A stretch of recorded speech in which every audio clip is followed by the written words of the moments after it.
in 1975 by Gough Whitlam. Gough Whitlam, he's done a lot of damage. Yeah, well, don't worry about him. His little mate, Mr. Kerr, was his girlfriend. They were Yes, home. I heard about that. Yeah, let's be friends and go homeo, that bit. Really? Yeah. Yes. And Wow. when Kerr and Gough, eh? can anyone remember when Bob Hawke said Australia, the party is over? Yeah. When was that? That was about 1984 when they started putting together the so-called Australia Act. The Australia Act can never be lawful. One, England couldn't have it anyway, but if you look at Section 51, subsection 38, it says with the conferral of the parliaments of the states, the federal parliament can exercise authority it had at federation, but if you read it in Quick and Garrett, it said they didn't have any. The reason being that Clause 7 of the Constitution says on the proclamation of this Constitution, the old entities known as the Australasian Council and the colonies ceased to exist. That took place on the 9th of July 1900. So at Federation, there were no powers exercisable by anybody except the Queen. And there was no Parliament for a couple of 2, 3, 4 weeks after. So the whole thing is a sham from one end to the other. And people, if you take the time to read it, you don't understand you've been lied to. But anyway, there was only 7 legislative areas ever exercisable by the Australasian Council and even less by the colonies. And all 7 are contained in Section 51 of the Constitution. There is no right over land by any parliament in this country in Section 51 of the Constitution. No right, no authority, no local government, no councils, no tax, no nothing on land. Because it transfers from the Crown to you. So how can they tax it? Yeah, and all the other stuff they do. Yeah, but if you go to, like, I've had a case 1904, I put it aside a long time ago because I was studying a lot of other stuff. And then I discovered that in 1904, New South Wales took the Commonwealth into the High Court to get the ability to tax land. And the High Court ruled that the states cannot tax land belonging to the Commonwealth. Well, when you look at that, that's not the Commonwealth government, that's us. We're the Commonwealth. So they can't tax our land. Yeah, I get yeah. And people, they just brush aside. No, that's the Commonwealth government. No, it's not. They didn't take the Commonwealth government to court. It's the Commonwealth people. To get the ability to tax land, and the High Court said no. No, Yeah, we are the Commonwealth. We are the Commonwealth. Yeah. Wayne, how come we don't have a Bill of Rights? We do. The 1688 Bill of Rights, which is the... You've got other people cutting in. Who's talking on there? Someone's got a radio on, I think. Yeah, can somebody turn their radio off? Radio or TV? Someone's got one on. It's cutting across it.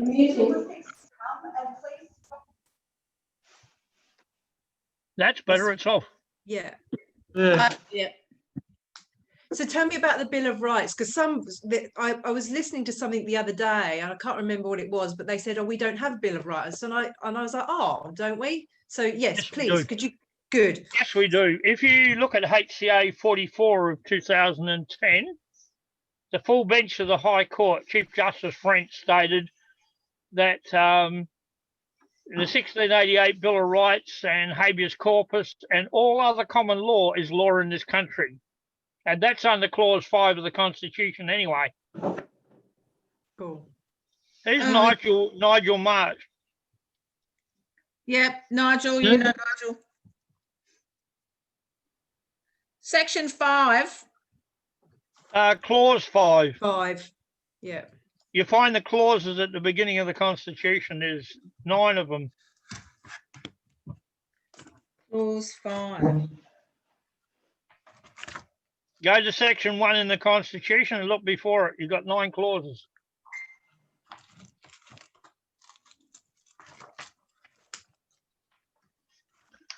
Hang on, I know where that one is. Posted notes. That's what I've You got started lots of doing. notes sticking in. Yeah, well, it pays to do it because you know where they all are then.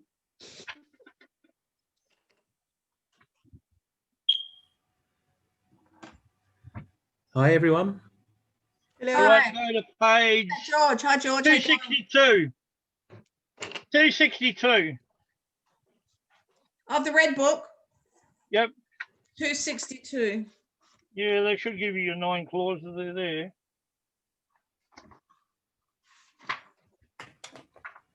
So why are people under the impression that we don't have a Bill of Rights then? Because there's a pack of morons in Parliament telling you that that's the case. Okay. He's right though. I mean, We all know that. We all know there's a pack of morons in Parliament. I have another question. It's not so much about the Constitution, but it kind of is linked. Yeah. As we know that Trump is breaking the back of the cabal at the moment in the USA, and we know that he's going after the central banks. So although that won't save Australia, we have to do that ourselves. But on a larger scale, what does that mean for us? Him doing that, what does it mean for us as a nation? What does it mean? Yeah. How does it help us in terms of our You've got to constitution? keep talking. You're giving up on us. Oh, can you Well, hear? what it means is oh, I can hear you again now. Yeah, you come back on. You went off in the la la land for a minute, but that's all right. Okay. Don't worry. No, look, what Trump is doing is breaking up the cabal worldwide, and it's right across the world. Yeah. Now, what is the cabal? It's the Committee of 300, and under them is International Freemasonry, International Rotary, International Lions, Fabian Society, Druids, Buffaloes, a whole lot of them. All of those groups Yeah. are part of the cabal, and they've sworn an oath to remove everything Christian out of our society and instill satanic worship.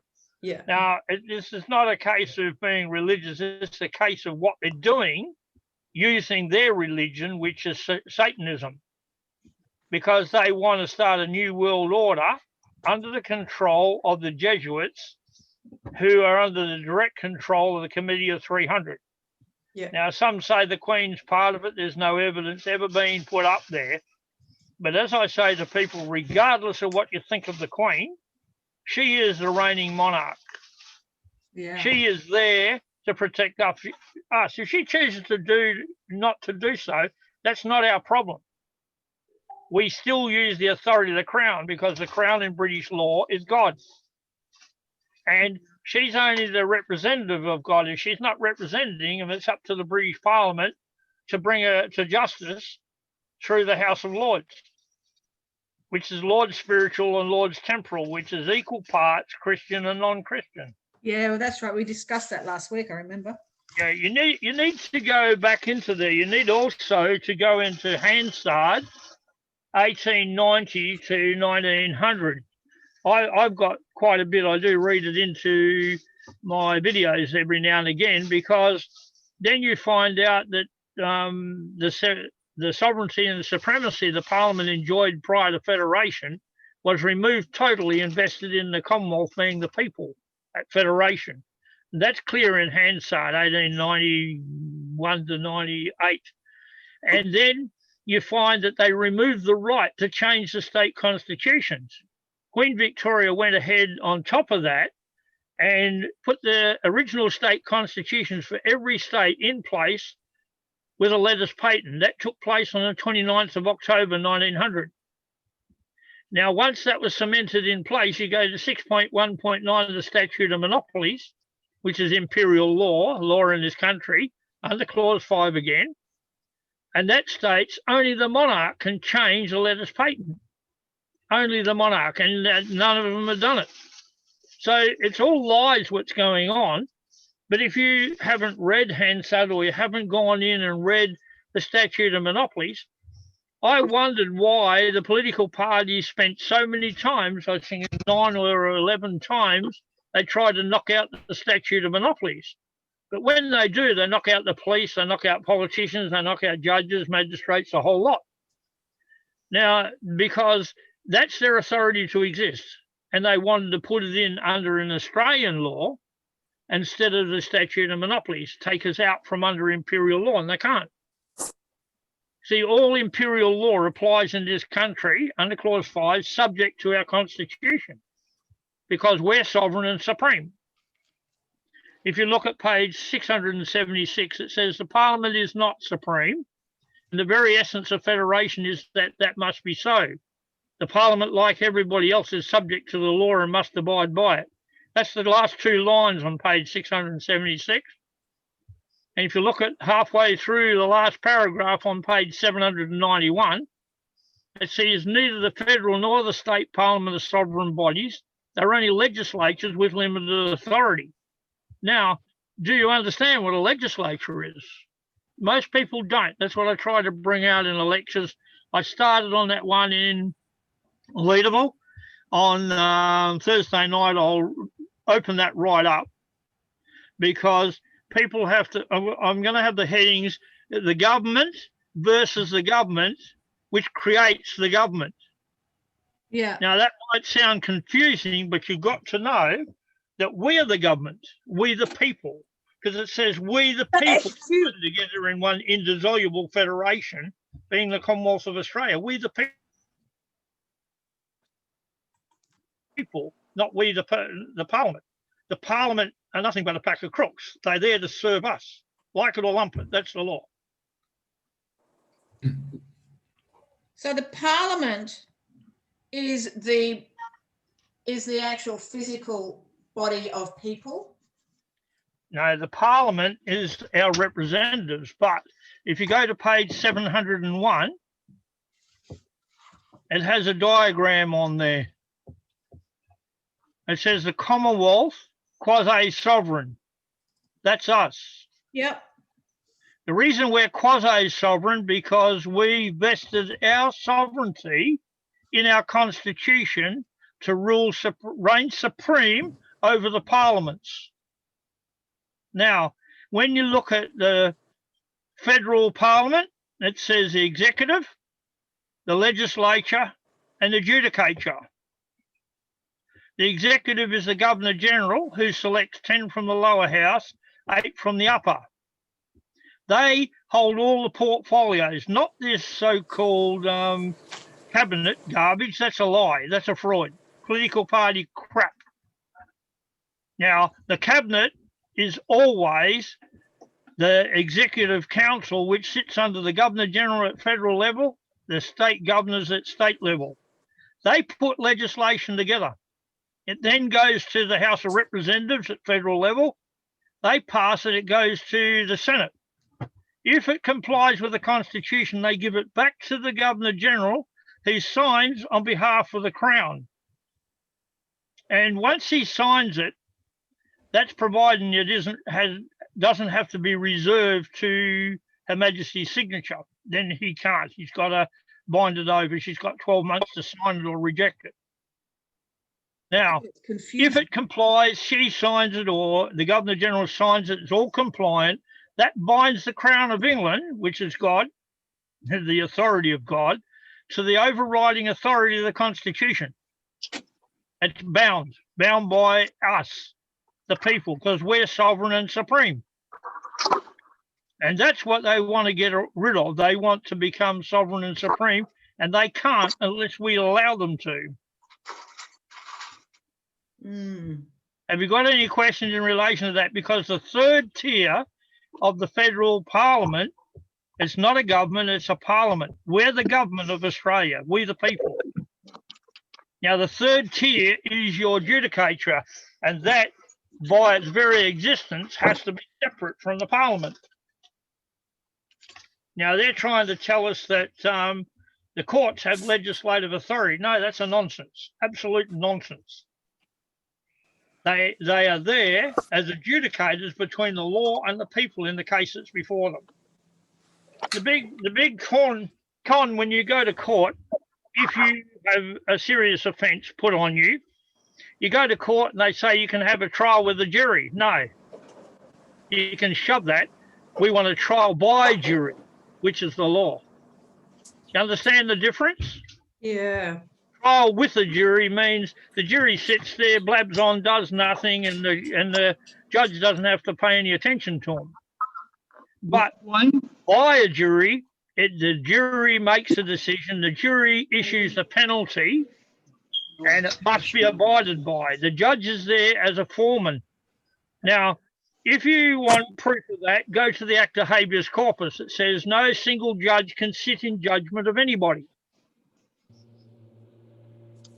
They're deemed to be biased. That includes a magistrate.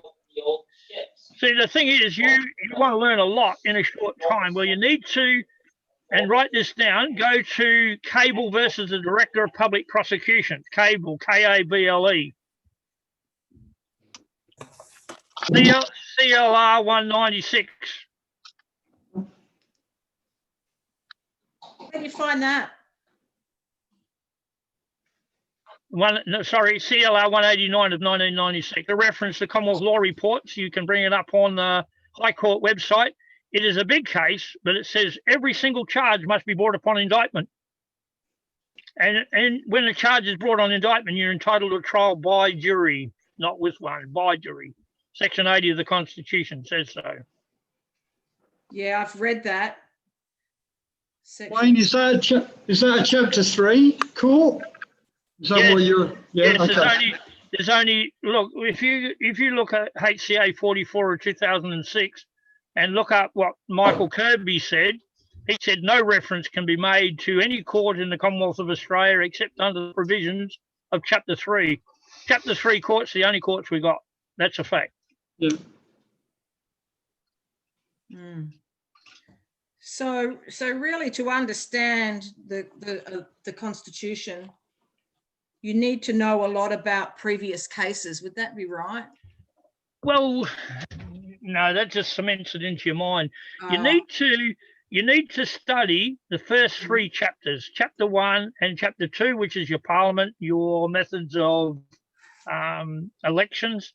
62 to 68 is the executive government, which is the Governor General, and then the whole lot of Chapter 3, because that's your judicature, how it works, your appeals to the Privy Council and everything comes through there.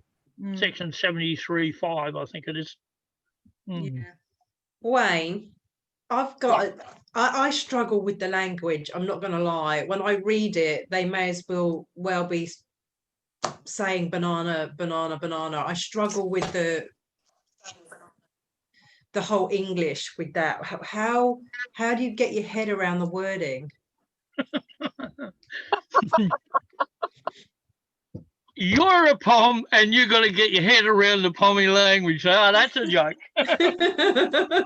No, in all truth, I grew up in the Foursquare Church and in the Christian churches, and I read the King James Bible because that's our common law as well. When you get a good understanding of the King James Bible, the original one, it's in that type of language. Now, you've also got to understand when 1973, good old Gough Whitlam signed the Uni-Droit Treaty. Now, from then on, you've got Pig Latin, which is your everything written in capital letters. You've got legalese, which is a statement about one thing meaning another. Mm-hmm. For example, do you understand? Are you standing under me? It has those connotations. Then you have corporate law.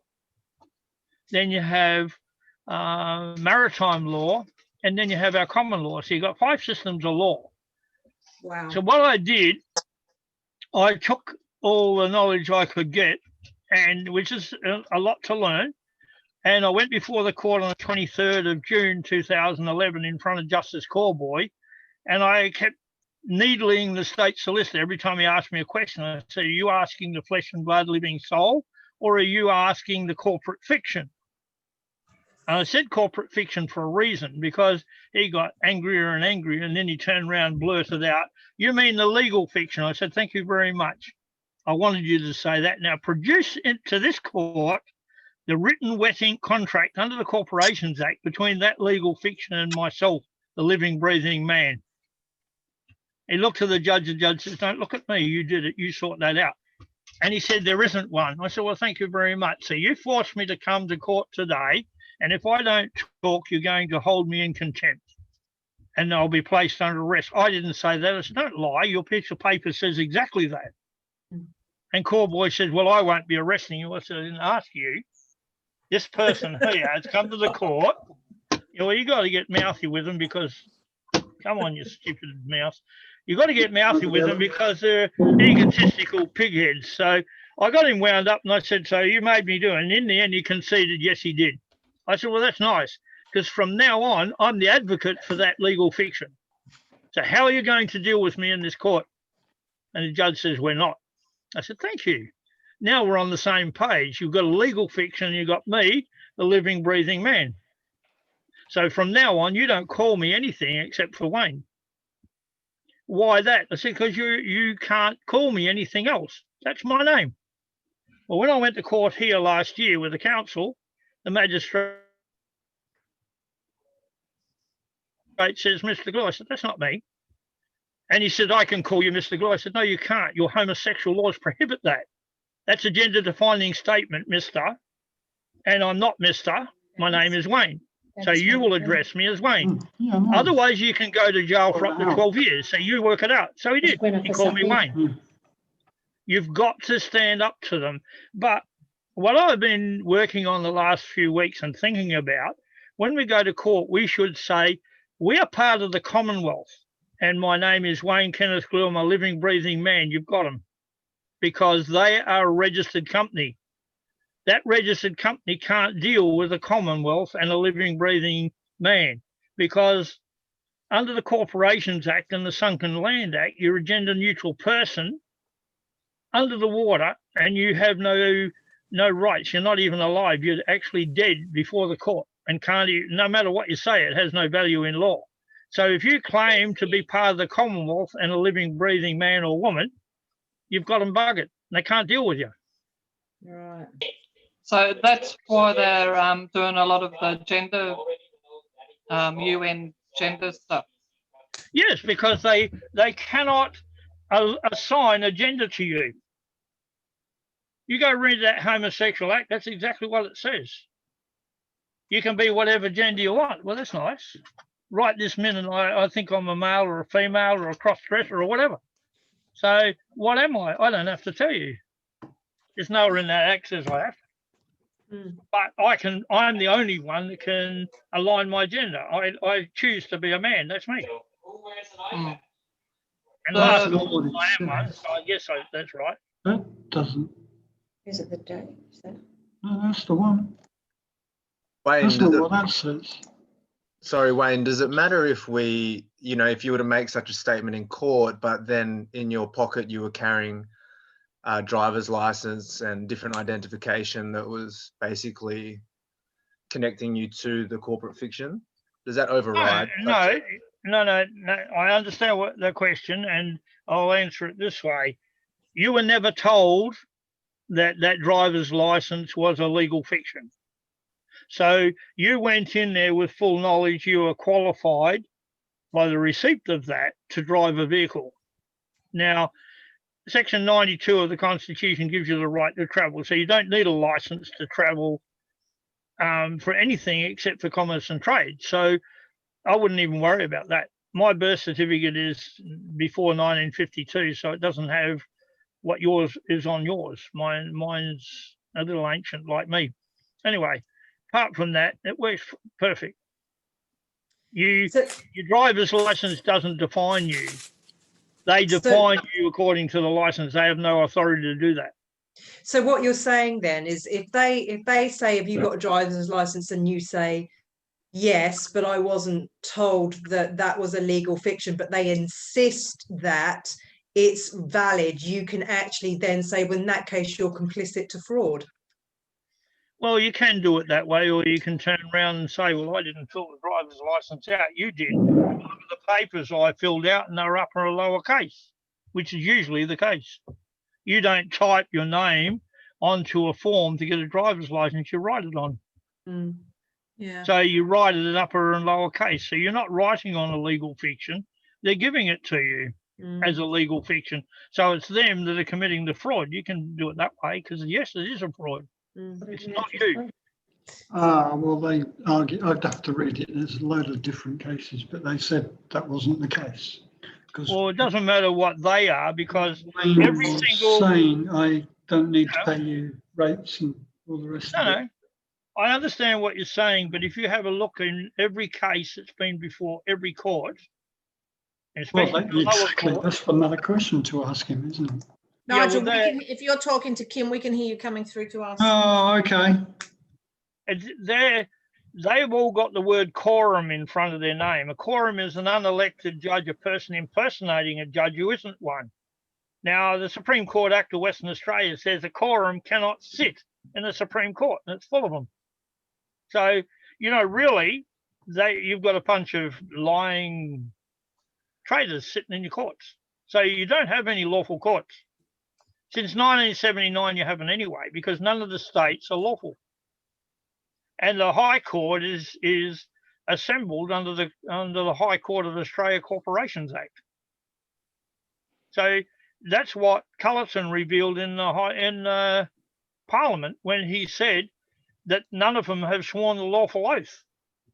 And then the Attorney General turned around and said, we have a committee that makes the rules that control the High Court. He just admitted to an act of treason. Where's the separation of powers contained in Chapter 3 of the Constitution? There isn't any. Gone. So, none of your courts are lawful, actually. None of them. Wayne, Yep. if I can ask you, I know you're probably, Lee Jones very well, the minister here in WA. Yeah, Lee K. Jones, yeah. Yeah, so I attend the common law court meetings every Wednesday. I have been for probably about 3-4 months now. Yep. Now, with what's happening in Victoria, and obviously, eventually happening all over Australia, we've got the UN police on the ground. We've got, CCP on the ground in sleeper cells. So with everything that Victoria is doing to try to help themselves, Lee, I haven't had chance yet to ask Lee in depth, but she keeps mentioning that all it will take, instead of running around protesting, she's mentioning all it will take for them to remove the government, and all of us in that case, is the pink slip. Like, can you explain more? Because I've got a Facebook group here with almost 1,400 people in. Lynn, who's in this chat, has a Facebook group herself. And we've collaborated at the moment, like we've combined together, and we're trying to unite the whole of WA and all the groups that we have. Yeah. So, yeah, the pink slip system, because Lee said it's as simple as that. They need to just turn up because, they don't have the numbers. We've still got a hell of a lot of people, probably more than are awake that are still asleep. But if these people focus their energy on this pink slip, how would that work? What is the pink slip? That's what I can't understand. Yeah, what is the pink slip? And what's its relevance? Apparently, the pink slip is basically, as Lee has explained it in brief, it's basically like, say, if 2,000 people turned up to Dan Andrews' office on a Friday, they had it all ready to go, all printed out, correctly. They all had one in their hand, printed onto pink paper, which I've seen William Barrow say something similar about the pink paper. Apparently the pink slip is 2,000 people could turn up at his office on a Friday and say, don't attend work on Monday. You're sacked. Well, You don't need a pink slip. The Constitution gives you that right. You employ the Parliament, you can put the Parliament out. I've just been reading Hansard 1897, and they actually, Sir Isaac Isaacs made sure that was instilled in the Constitution. I haven't cross-referenced it yet because I've been busy kicking an engine, in fact. But look, yeah, the common law court system, I've looked at it. I worked with a person named Peter Boyle from Queensland, from Rockhampton, for the last 18, 19 years on ways of bringing out a common law court. And I'll tell you straight out, it can't comply with Chapter 3 of the Constitution, so it can't exist. I don't care who says it can. And I will argue with all those people. I know Lee Kay, she's a very, very smart woman. She's got a daughter who's very intelligent, and she was a dentist. She's now turned her hand to being a reporter. I know these people. I know they're not stupid, but they also must get their Constitution and try and find where an authority exists. If it doesn't exist in the Constitution, it doesn't exist. That's it. And there is nowhere where it says the people can set up a common law court separate from the Commonwealth. You can't do it. Until it does, it can't. We're not bound by the Constitution per se, but the Parliament is. And the only authority granted for a court system is under the federal Parliament at federal level and a state Parliament at state level, and isolated from each government, of course, or each governing body. They're a Parliament, not a government. But you've got to comply with Chapter 3. There's nowhere in Chapter 3 that allows you to do that. So no matter what anybody says about setting up a common law court, I know Dr. Sir John Walsh was, I don't even know if he's still doing it, but for a while he was doing it, set it up on the ship offshore. Well, that's all nice, but not lawfully he didn't. And he hasn't done too many things that are lawful for a few years. That's why they barred him from the bar. The High Court did, debarred him. Where does that? So I would look very hard in relation to common law courts. There's no authority for it that I can find. If they've got it, tell me, I'll join you. Yeah, and with the fact that the Australian government is a corporation listed in Washington, the crown is not the authentic crown. We don't have Commonwealth written on us. So what do we do about all of it then if we can't form a common law court? How do we get rid of them all? Exactly, you've got the right to go to the Privy Council. On the 7th of January last year, I seized everything lawful that existed in the Constitution in this country and filed it against the Prime Minister and the federal government come Parliament, because the Australian government is a company, everybody knows that. So the lawful Parliament is under seizure, held by me under the Crown for and on behalf of the people. We filed the papers into the House of Lords. We also filed to the High Court of England. We further filed to the Royal Court of Justice. Now, we've got to wait in line for our cases to be heard. We can't push them. Shortly, I hope to be able to engage a barrister to go and argue our case before the Royal Court of Justice, because England is bound by their own law, the Commonwealth Constitution Act 1900 UK. They're bound by that. They can't take it out. They can't change it. They have no power of alteration. We do under 128. We, the people of Australia, the Commonwealth. Yeah. The Australian government, does, as you call it, and it's there, does not exist lawfully in law. No. The political parties all belong to that Australian government. They do not belong to the Commonwealth. Yeah. They're playing a smoke and mirrors game. Unfortunately, Scott Morrison has run around saying he's a born-again Christian when he's a born-again Freemason, a lying little maggot. Yep. I like that. I And like he's that a also lot. endorsed church. I sent him an email telling him he's a lying maggot and he's a born-again Freemason too. Yep. You know, I don't attack Freemasonry. That's their religion. 116 of the Constitution allows everybody. Yep. You're ridiculing what their religion is doing when it's wrong under our Constitution. Yep. So you've got you walk a fine line and give them heaps because you can. Yeah. So the lawful rebellion, removing the government, that means that once that's done, then we can change the Constitution, and then we can introduce an idea of creating common law courts done by the will of the people. Well, what has to happen? Wyatt Wharton did the first lawful rebellion in 2014, filed it in England. When Cullerton filed his documents, I contacted him because I know Wyatt. He's a smart guy. I said, you file now in England to have your lawful rebellion, heard. And he did. He went to England to have it heard. He hasn't got back to me and let me know the result, but they had 40 days to answer him, and they didn't. Now, what Trump's doing is breaking down the cabal and forcing every country back under its constitution. But you've got donkeys here running around saying, oh, well, we're going to have a cashless society and we'll be tied up to the world banks and everything. No, crap off. We're going to have pounds, shillings and pence. And that's where it's going to hurt these people. And we're going to have coins and paper money. Our Constitution says so.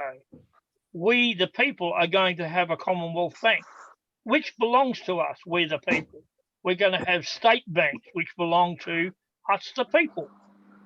People need to promote that instead of promoting what this Australian government and these foreign thieving, treasonous companies are doing in this country. Stop promoting the liars. Start promoting our Constitution, our law. What you're doing, learning the Constitution, is brilliant, but you need to learn it, promote it, and push it. When someone says the government can do this, or they say you can't do this, or they are going to stop you, the favourite saying to teach kids in school is, they are not going to let you do it. They. Who the hell's they?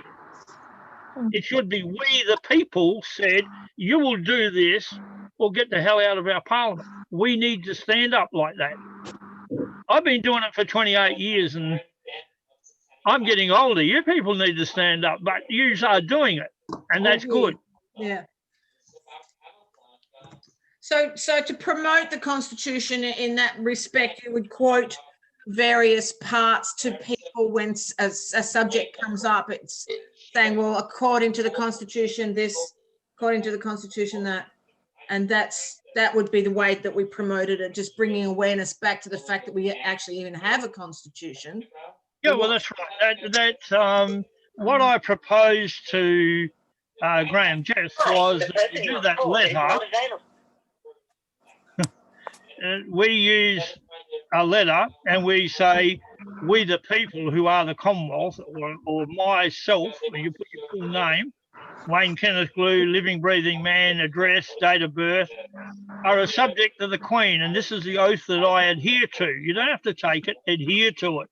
And when the police pull you over, you hand them that and say, if you want any more questions answered, you tell me where your authority comes from, because that's mine. That's who I am. That's what we need to do, and that's what I want Jeff to promote. And he said he's going to do it, so I'll have to get on to him and make sure he is. So I'm leaving tomorrow. We can make up our own little card with that on it and laminate it. Absolutely. And then, no, if you make up just a paper, and every time you get pulled over by the cops, hand them that and say, where's your authority? Because we are the Commonwealth. Yeah. You're employed by us, but you're actually working for a foreign corporation. Where does your authority come from? Because if it doesn't come from the Crown, it doesn't exist. Yeah. Okay, so that's something that we can all set up and do. Well, I'll get on to Graham Jeffs tomorrow and tell him he's got to push that. He was going to do it a week ago, so I don't know why he hasn't, but he'll get onto it. Yeah, absolutely. Because that would be really handy. That would be great if that could be something that could be distributed. We could all start distributing that to people. Just tell them what it means and start doing that. and you can give it to your local politician. Say, this is me. Where is your authority coming from? Mm, If it's not under our constitution, get out of our parliament. Yeah. I like the idea. I'd like to have cards printed up for people. We need somebody that can print cards and just attach people's names and what Well, you see, your card can have those very words on it. Those cards are like a business card. You can carry a pack of them, hand one to a cop, say, this is me. That's my name, address, date of birth. You go do your job. yeah, If you're an officer of the Crown, if you're not, you don't have a job. yeah, You're employed by a company, and they are. yeah. That's a great idea, having it done up as a business card. Yeah. You can have that done cheap as chips through Vista. We could get up a template for everybody, and we just all put our own name in it. And we've all got the same one then. Yeah. Great idea. Wayne, I've got a question for you, if that's okay. Yeah, keep firing on them. What credence do you give to the Australian Human Rights Commission Act 1986? None. It doesn't exist in law. Is that right? Yeah, Australian human rights is under the King James Bible, the 1688 Bill of Rights. That's it. We're fully covered on everything, every point. Okay. Yep. So none of the agreements So signed that's the- by overseas countries have any value. So everything that's printed in that document, we already have anyway. Yes, and if you want confirmation of that, you go to 2002 case involving Brian Shaw and I'm trying to think of the name of the other one. Anyway, it doesn't matter. Look up Brian Shaw, 2002. Read the statement by Kirby. All these agreements, overseas agreements, the Australia Act and all those acts are all lacking one thing. Permission from the people under 128 of the Constitution. They don't exist. I'm taking notes. Good boy. Good. I'm recording this tonight, so we can all go back and listen again. Okay. Oh, that's great. Yeah. Yeah. It is. Anyone else got questions? Yeah, Wayne, I've got an interesting one. Yeah. I've been dealing with a parking fine, Yeah. and today I got back, and I'm going to read it. I understand that this. I understand that the City of Perth do not have the power to enact the relevant legislation under the Local Government Act to give effect to the city's infringement notices is the basis of your defence. Actually, it wasn't. They've interpreted that. Therefore, I refer you to the case of Glue versus the Shire of Greenock, where the Constitution. Greenock, there you go, because I'm a Pom, I can't say it properly. Where the constitutional validity of local governments has been challenged and considered by the Supreme Court, blah, blah, blah, blah, blah. There is no legal basis for your claims, but however, we're going to remove you as a responsible person. All right. What's Yeah, interesting, what they've done is they've used the Glue versus the Greenock Shire, but I refer you to HCA 48 of 1996, and in that it states that everything said in that case, deliberated on by Wheeler, Pull and Buzz, the three treasonous judges, that was a lie. James Andrew McGinty from Western Australia, the Attorney General, in 1996 took the state of Western Australia, being the people, to the High Court to prove that the states existed before Federation. He was told, above other things, get out of the court and go back and finish your articles because you're not a lawful lawyer yet. Secondly, the states did not exist before Federation. They were military colonies and they ceased to exist on the proclamation of the Constitution. If you're going to look up that case, it's HCA 48 of 1996, and you start at paragraph 17, and it'll explain what I said. That actually knocks out Glue versus the Greenock Shire, which is the biggest load of crap. And that what it doesn't say, and if you look up the transcript, I handed all three judges a document at the end of the case charging them with treason and misprision of treason, and filed it in the Supreme Court of Victoria, along with Brian Shaw and a few others. Those charges are standing, waiting to be heard. Then everybody says, oh, what are they going to do about it? Nothing yet. But when we get through the Privy Council, which is what we're pushing, we will get those charges heard. They will stand trial for treason and misprision of treason, which is concealing it. That, by the way, is 83A and B of the Commonwealth Criminal Code. Okay, yep. Yeah, no, what was interesting was I never even mentioned that case. And they've No, just decided. they always like to bring it up because it's their lawyers are usually those idiots from Claremont. Yep. Yeah, they are. So that was interesting. I just thought that was interesting because I wasn't going down that particular avenue of using your case at all. So they're going to start on me now. Well, we don't know that. Yeah, well. Well, yeah.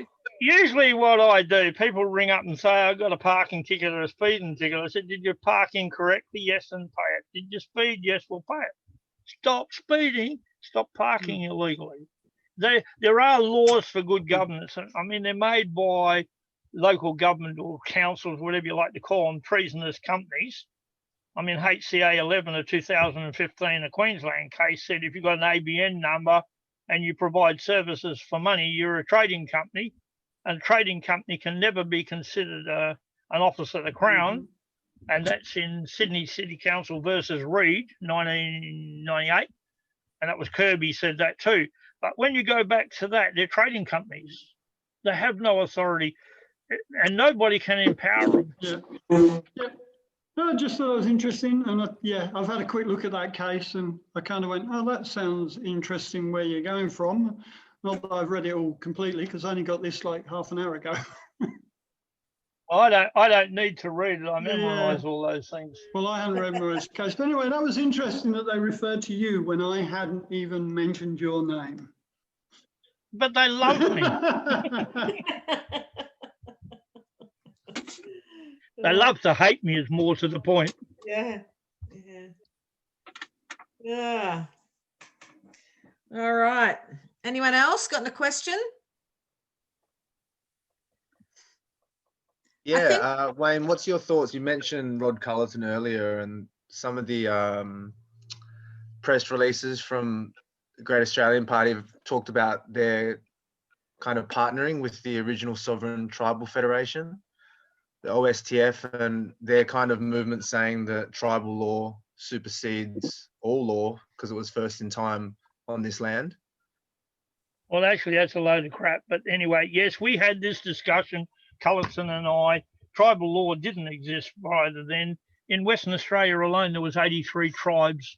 They used to spear each other and kill their kids, do all sorts of things. I'm not going into that. The Egyptians were here first. That is historic fact. After them came Nordic races. They were here till 600 AD, as near as we can get it. That's in Maori law. You can check that in New Zealand, and they will tell you that's the case. Apparently, they used to come over and eat the brains of the white people because they thought it would improve theirs. Where they got that from, I don't know. Anyway, at the end of the day, after them came the Negrito people. They were pygmies from Malaysia. At the same time, there were giants around Walloona, which is about 900 and something k's northeast of Perth, and around that area in the desert there were giant people.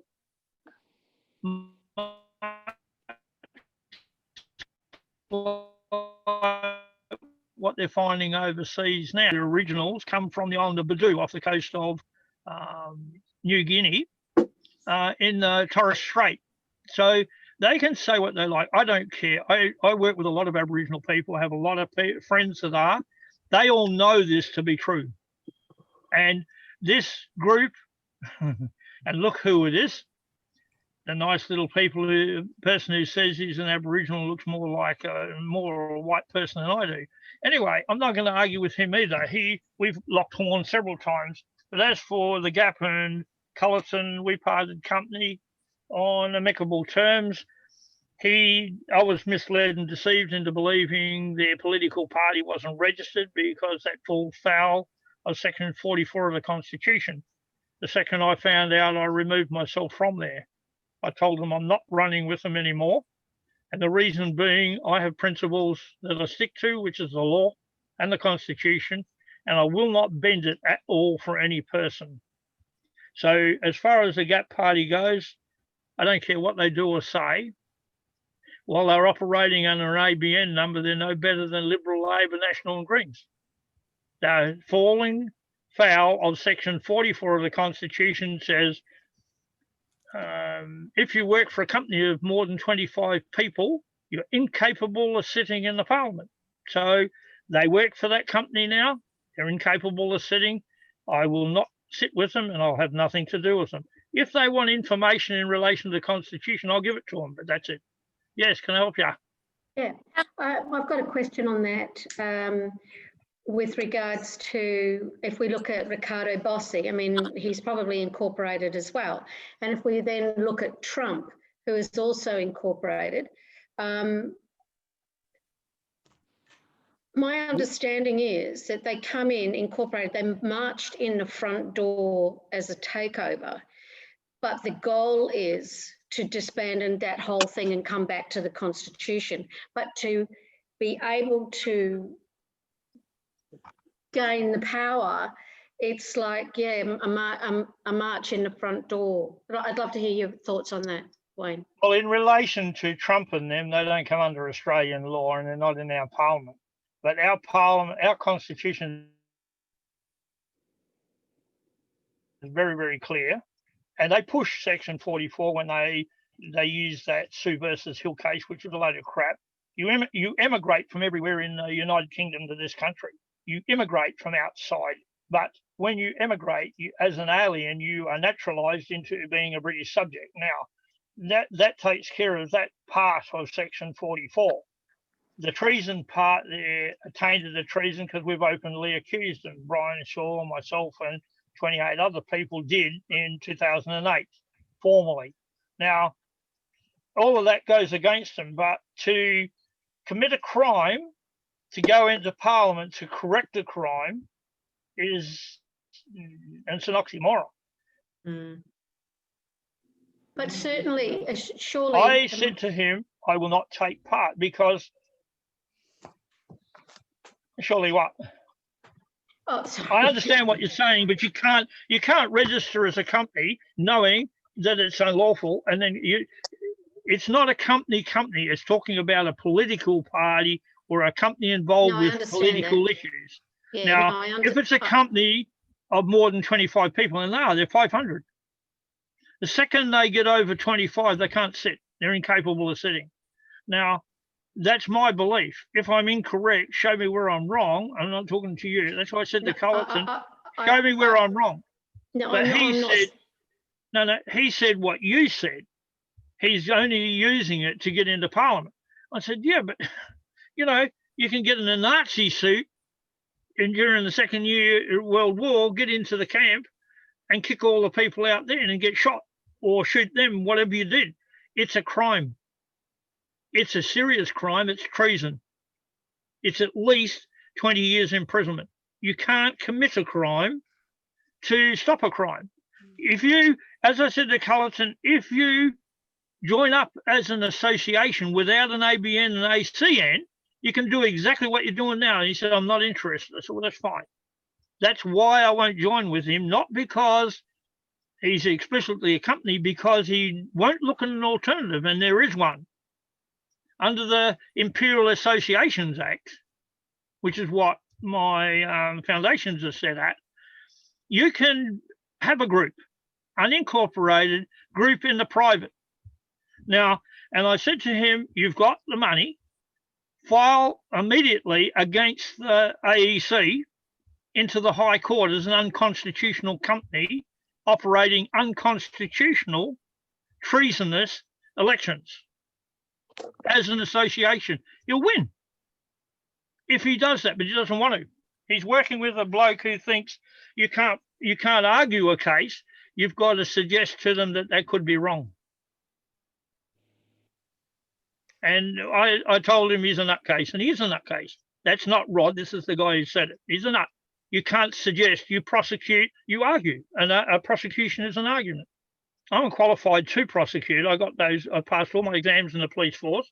I did 2 years in prosecuting for a little misdemeanor I created against a particular person, but don't worry about that. Anyway, at the end of the day, you can't commit a crime to stamp out a crime, and there is an alternative. Form an association, no ABN, no ACN, stay in the private, take it to the High Court on the constitutional issue of the invalidity of the AEC. You've got to win. Got it. Got it. All right?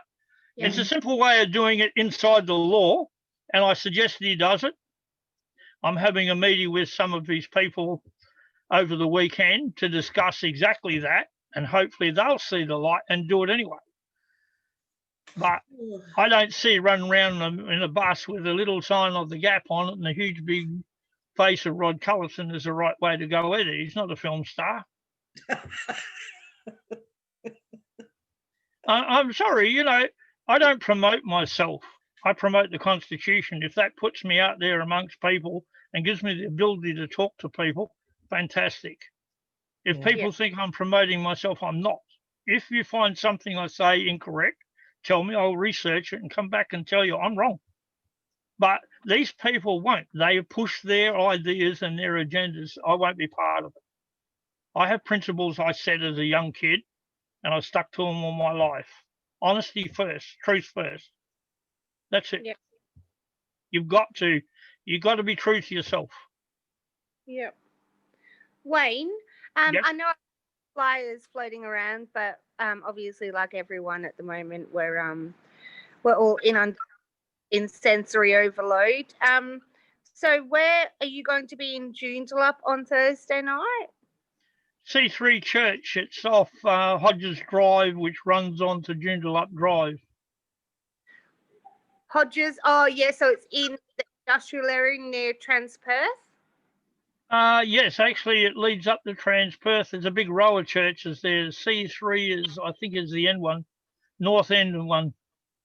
Yeah, just near where or like you lead into Winton Road, yeah? Yep, yeah, that's right. Okay. And we can buy tickets at the door? Yes, you can. Okay. Excellent. And what time is it again? 7 till 9. 7 till 9 p.m. Yeah, Yep. I just 5 minutes from Joondalup. It's not very often that anything happens near me. So yeah. Well, I'm only 4.5 hours away, so you're right. Yeah, Geraldton. Yeah. Yeah. So I'm looking forward to it. Thank you. Right. Anyone else got any questions for Wayne? Yes. What's your take, Wayne, on the oath that everyone's talking about? And What's my take on the oath? the oath, Well, every yes. politician under Section 42 must swear that oath before they take their oath of office. I mean, for us. Under 72, every judge and magistrate must. Deborah, which oath are you talking about? You're not talking about that Didn't get Kingdom of that. Australia oath, are you? Certainly not. No. The one on that Jackie Phoenix promotes on practical lawful dissent. And it's also on Know Your Rights group. Yeah, well, the Queen of Australia, Know Your Rights group, most of them are pretty good people. Some of them are a little out there, put it that way, but they're nice enough people. The oath that's contained in the Constitution is I, whoever, do solemnly swear I'll long and truly serve Her Majesty Queen Elizabeth II, her heirs and successors, so help me God, or whatever variation on the affirmation. That's the oath you have to take. You know, Okay, all right? sure. They've taken the heirs and successors off because they say at the end of the reign of Queen Elizabeth, there's no heirs and successors, so you've got no monarchy left, so they'll do what they like. Well, that's a nonsense. Okay. So, Wayne, is that every politician under Section 44 must swear an oath before they Take office. Yeah, that's 42, by the way, not 44. 42, sorry. It says every senator and every member before taking their seat must swear the oath contained in this Constitution. And if you look up HCA 44 of 2006, that's Ford versus ASIC, Kirby said not only permanent judges but temporary judges must swear the oath before they swear their oath of office. So it goes to them too under 72 anyway. So with the oath that's in the Constitution, do we have to lodge it anywhere or just fill it out? No, just fill it out on your piece of paper and say, I adhere to We've this lost you. oath as part of the Commonwealth of Australia. My name is Wayne Kenneth Glue, a living, breathing man or woman, whatever you are. Sure. Terrific. And did I see also somewhere, Wayne, where you said you were going to somehow make us all like crown? What was No, the rest I didn't say I was. I understand where, look, if you adhere to that oath, you are a subject of the Queen. That's all. You're upholding the coronation oath of the Queen. In British law, an oath is a covenant between yourself and the Crown, which is God. So you either swear it or affirm it. That's why you have the Lord's Spiritual and Lord's Temporal in the House of Lords. So you cover both areas, Christian and non-Christian. Mm-hmm. So you know how you were talking earlier on about handing a piece of paper, a document, or a you card. suggested like a little card saying where do you get your authority? Could you have your oath on the back of that? So you, hey?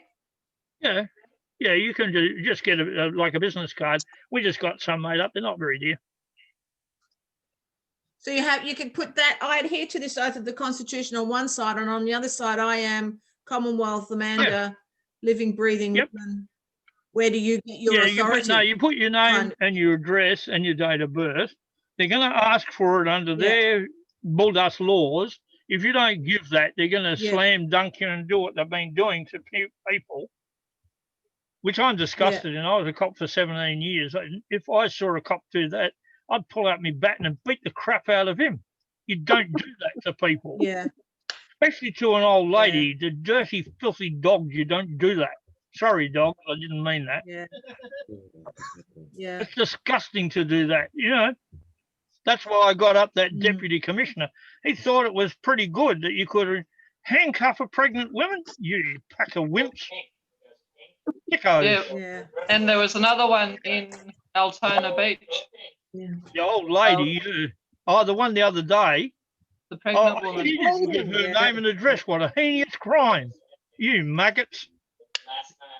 She was bleeding, apparently. I don't know what happened after that. I couldn't believe. Pregnant as well. Yeah, but I couldn't believe all those blokes are there. I would have kicked the crap out of those cops. Yeah. How dare they do that? I'm not inciting anyone to do anything. They have got a right to stand up and stop a crime being committed. That is a crime. They haven't sworn any lawful oath. You have the right to prohibit them doing what they were doing. Yeah, and I think what's even worse is seeing people saying that, if she hadn't have gone 5 kilometres and she said her name, that wouldn't have happened. All right. Well, really? let's go look at the law in relation to that 5 kilometres. Now, if you look at clause 8 to the Constitution, it says when the colonies become states, the Boundaries Act no longer applies. A boundary is a border. You can't set a border. You can't set a boundary in a state. The state parliaments can't do it. Now, and then it says when the Commonwealth comes into existence, they become a self-governing colony of England and the Boundaries Act applies. But the only boundary lawfully in the Constitution is 12 nautical miles offshore. There is none inside except our land. Now, if you look at section 69 of the Constitution, it says quarantine is removed from the states at federation and vested in the federal parliament. Who gave the states permission to set boundaries, limits, areas, quarantine or anything else? We didn't, so they don't have it. The federal parliament cannot give it to the states.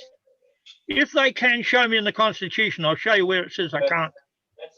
They can't.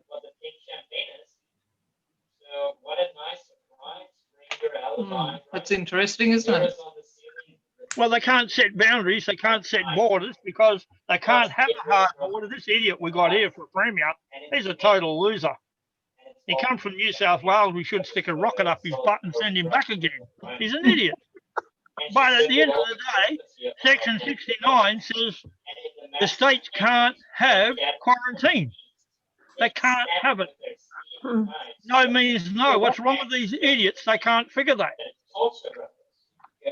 Somebody's got a TV on. Yeah, that's, sorry, that'll be me. Oh, It's coming through on everything. Yeah, That's better. that's better.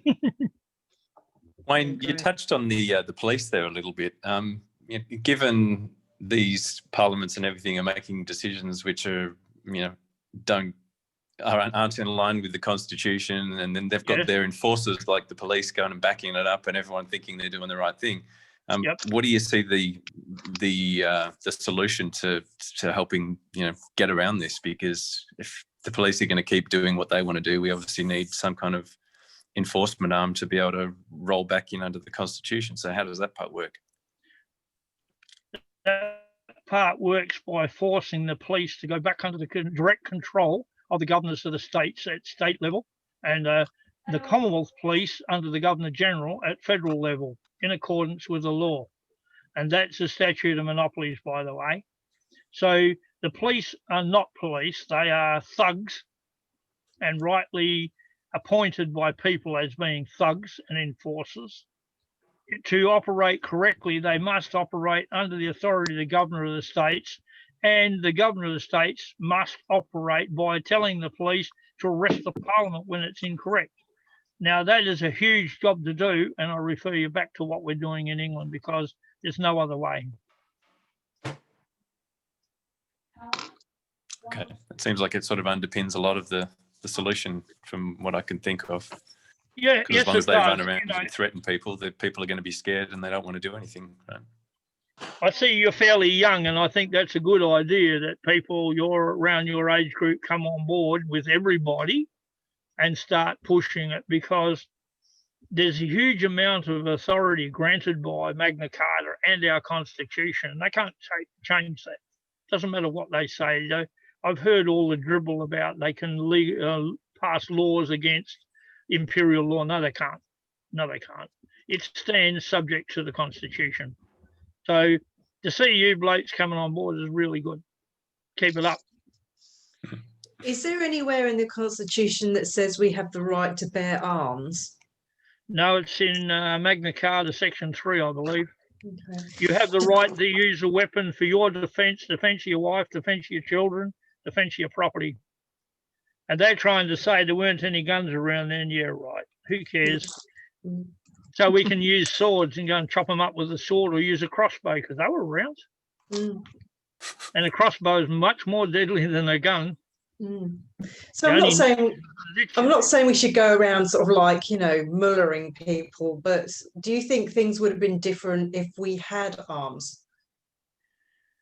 Well, that's a hard one. I mean, but just looking at Switzerland, everybody has to have a gun. They have to be conversant and trained using a gun.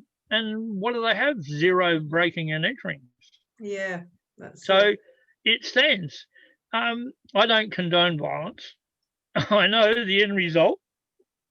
All you're going to get is more and more until somebody decides, well, I've beaten you because you're all dead. And what have you achieved? Nothing. A lot of dead people. These clowns going around with these new so-called laws in some states, you're still fighting for yours, to say they can forcibly inject you with something. Well, we know they've got formaldehyde. We know they've got aluminium powder. They've got mercury in their injections. What's to stop us getting needles and injecting them with something like glycol? Because what they put in you is going to kill you. What if you inject them with glycol? It's going to kill them. What do? Do you sit back and do nothing? No, you can't.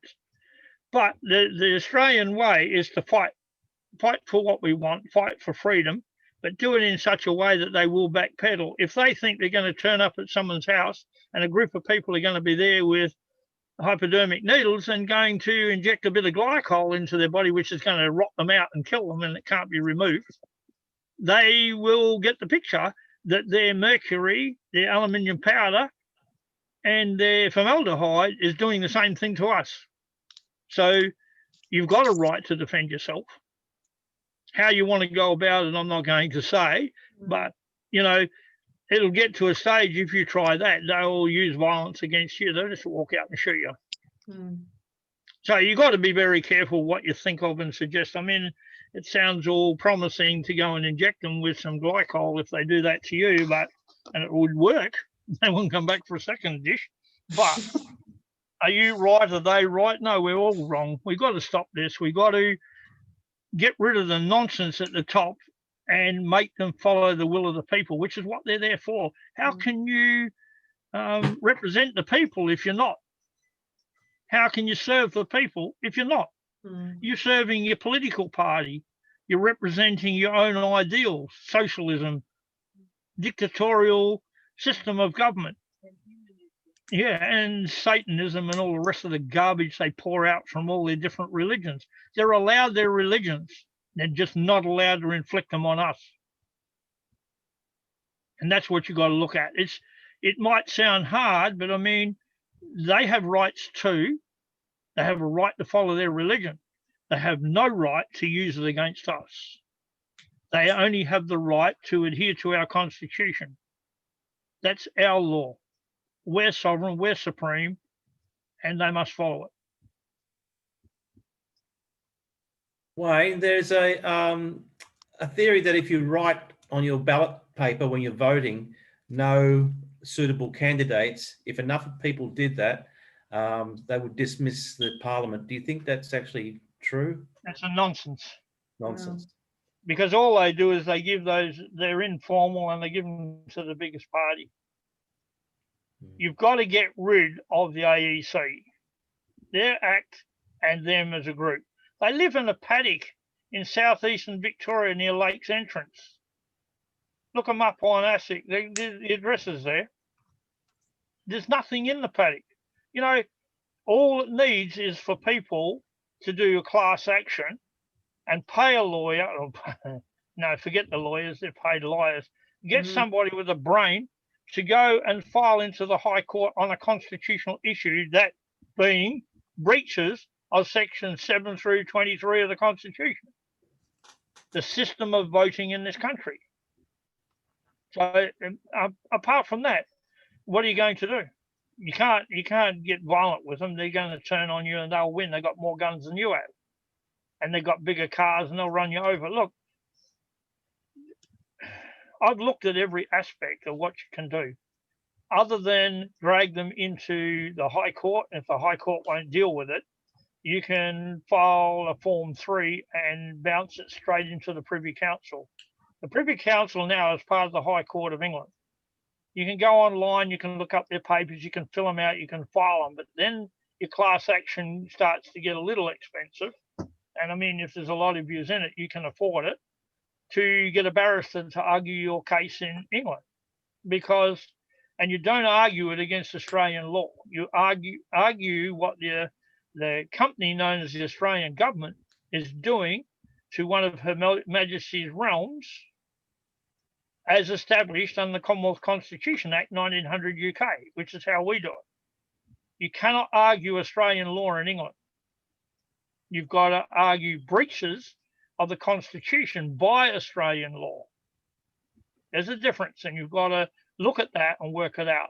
Like, for instance, they produced the Australia Act, contrary to 128 of the Constitution Act 1900 UK. No referendum, no involvement of the people.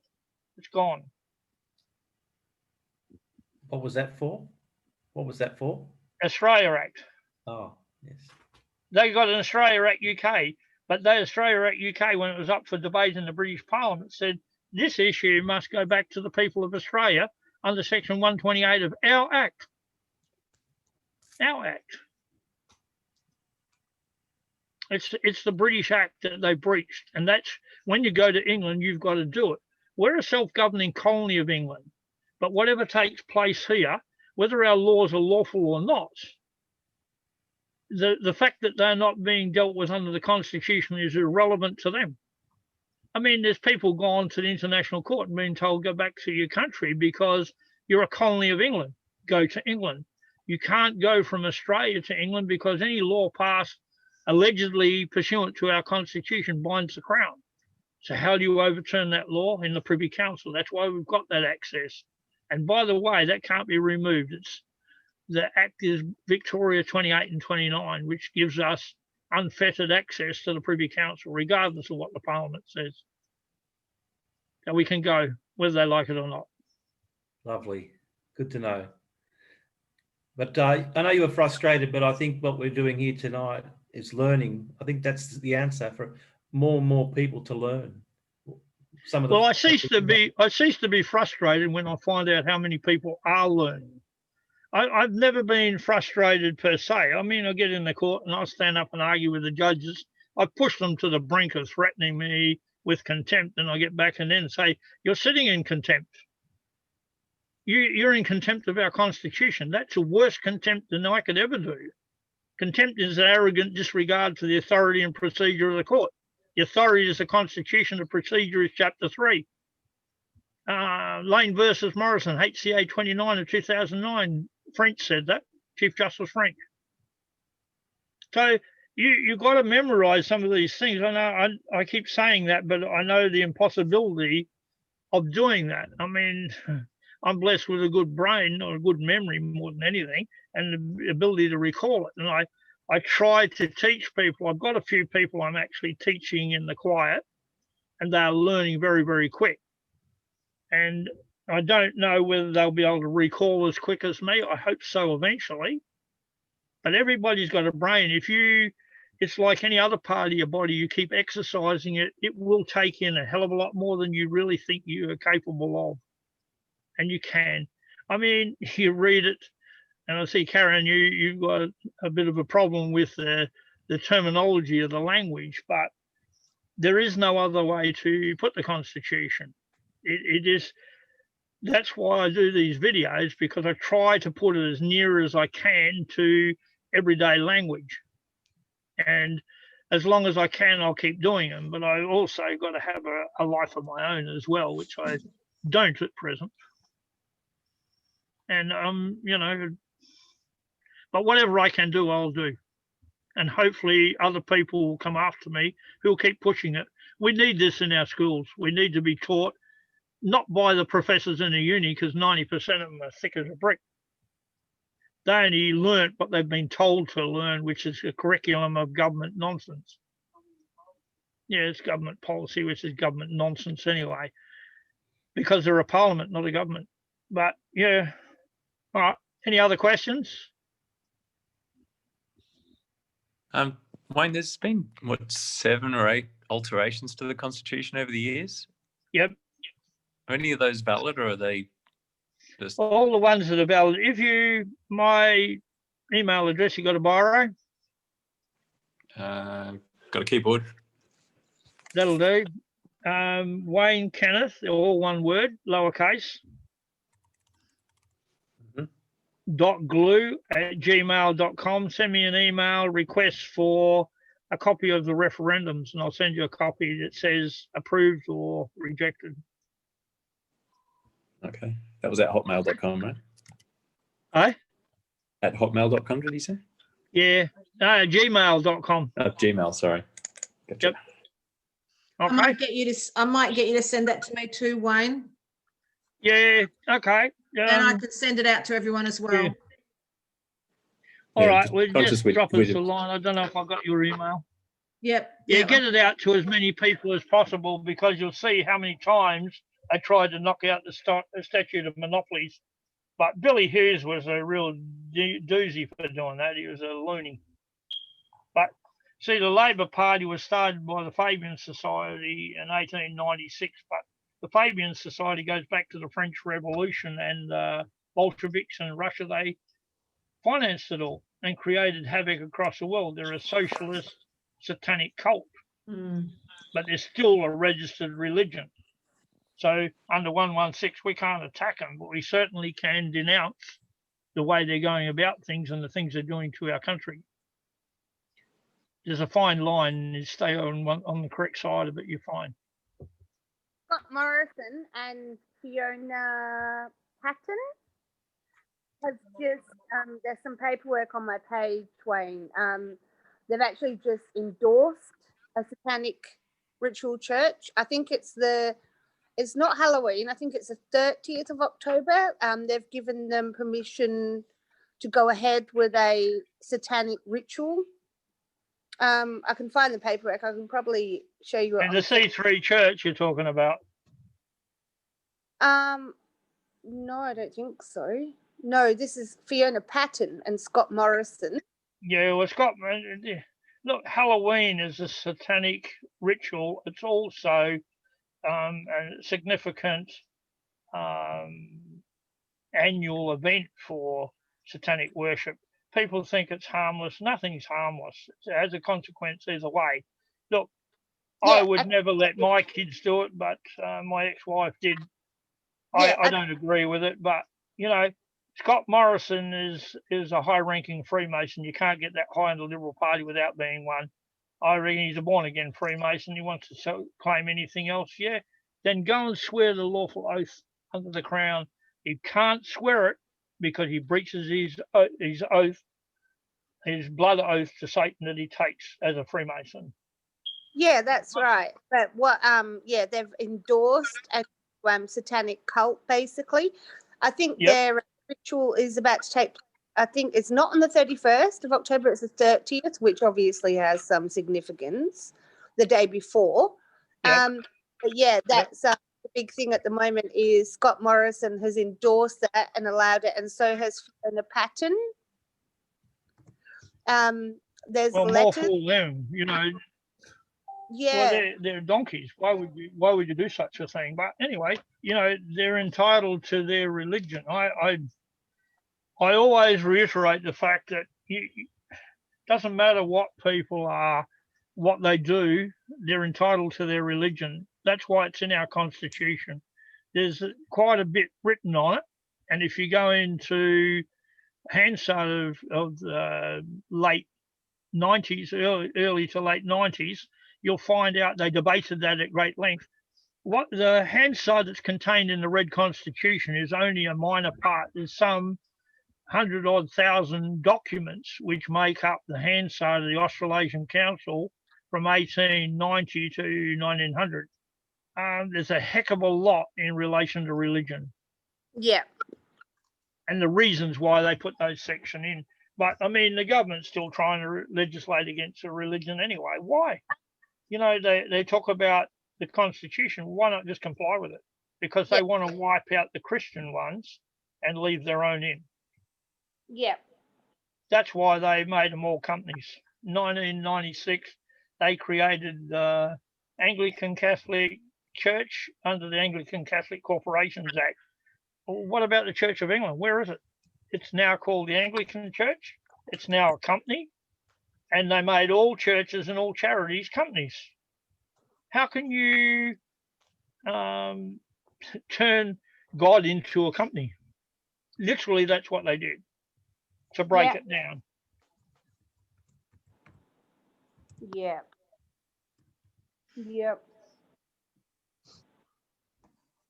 Oh.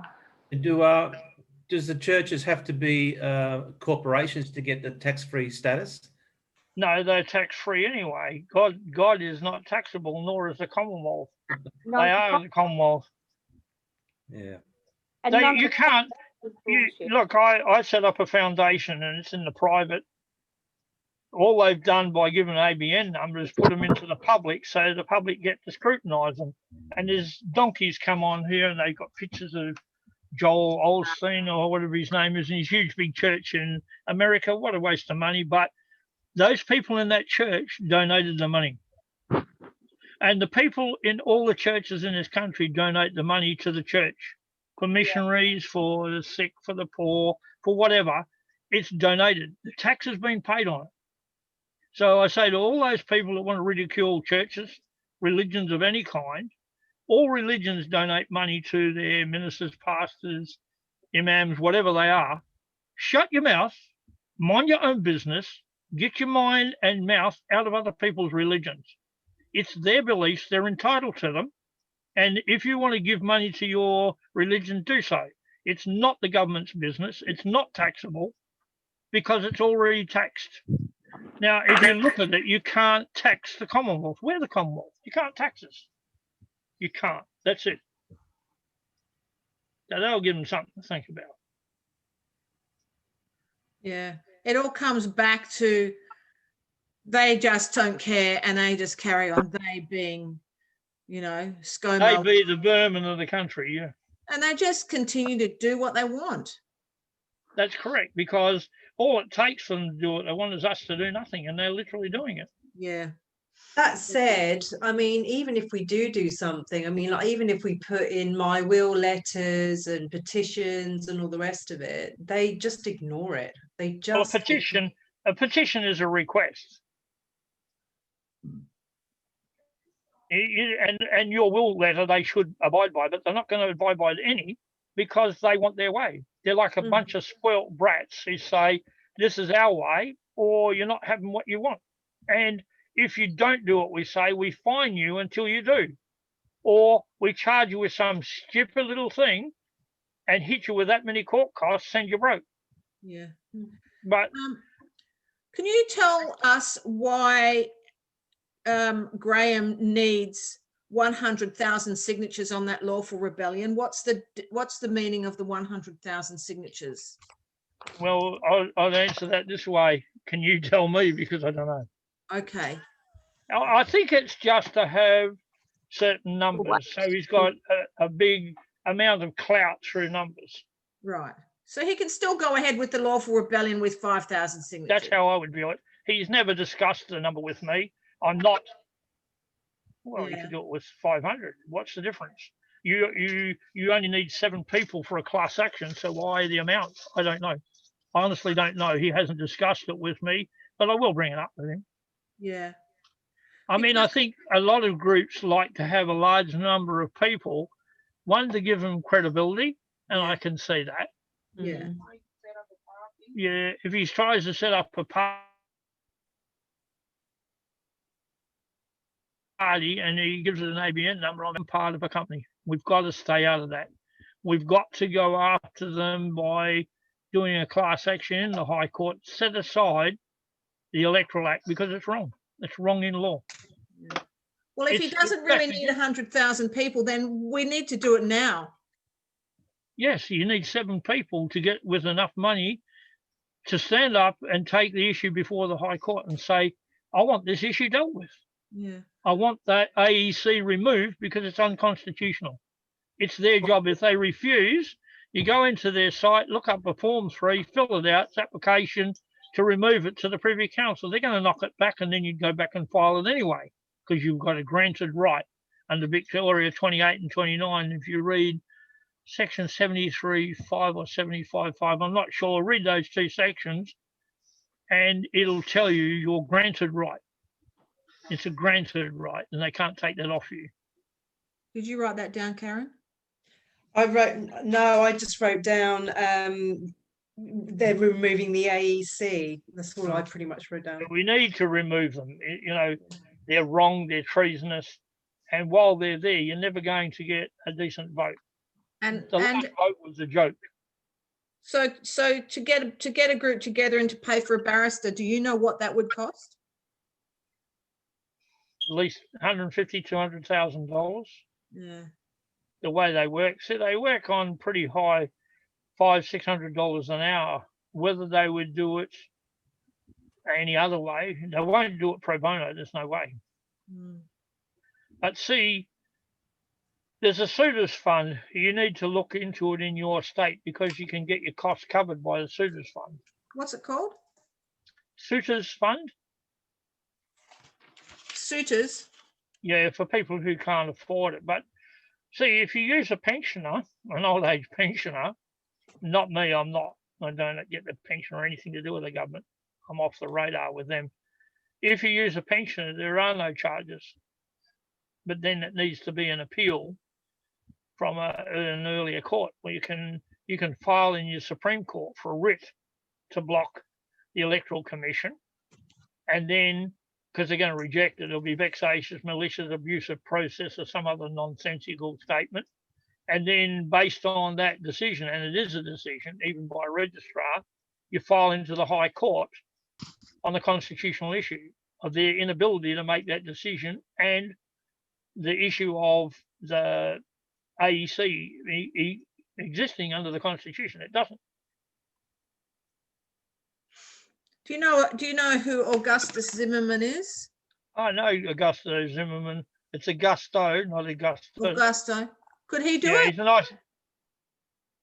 Well, he's in the process of setting up his own political party, so he hasn't.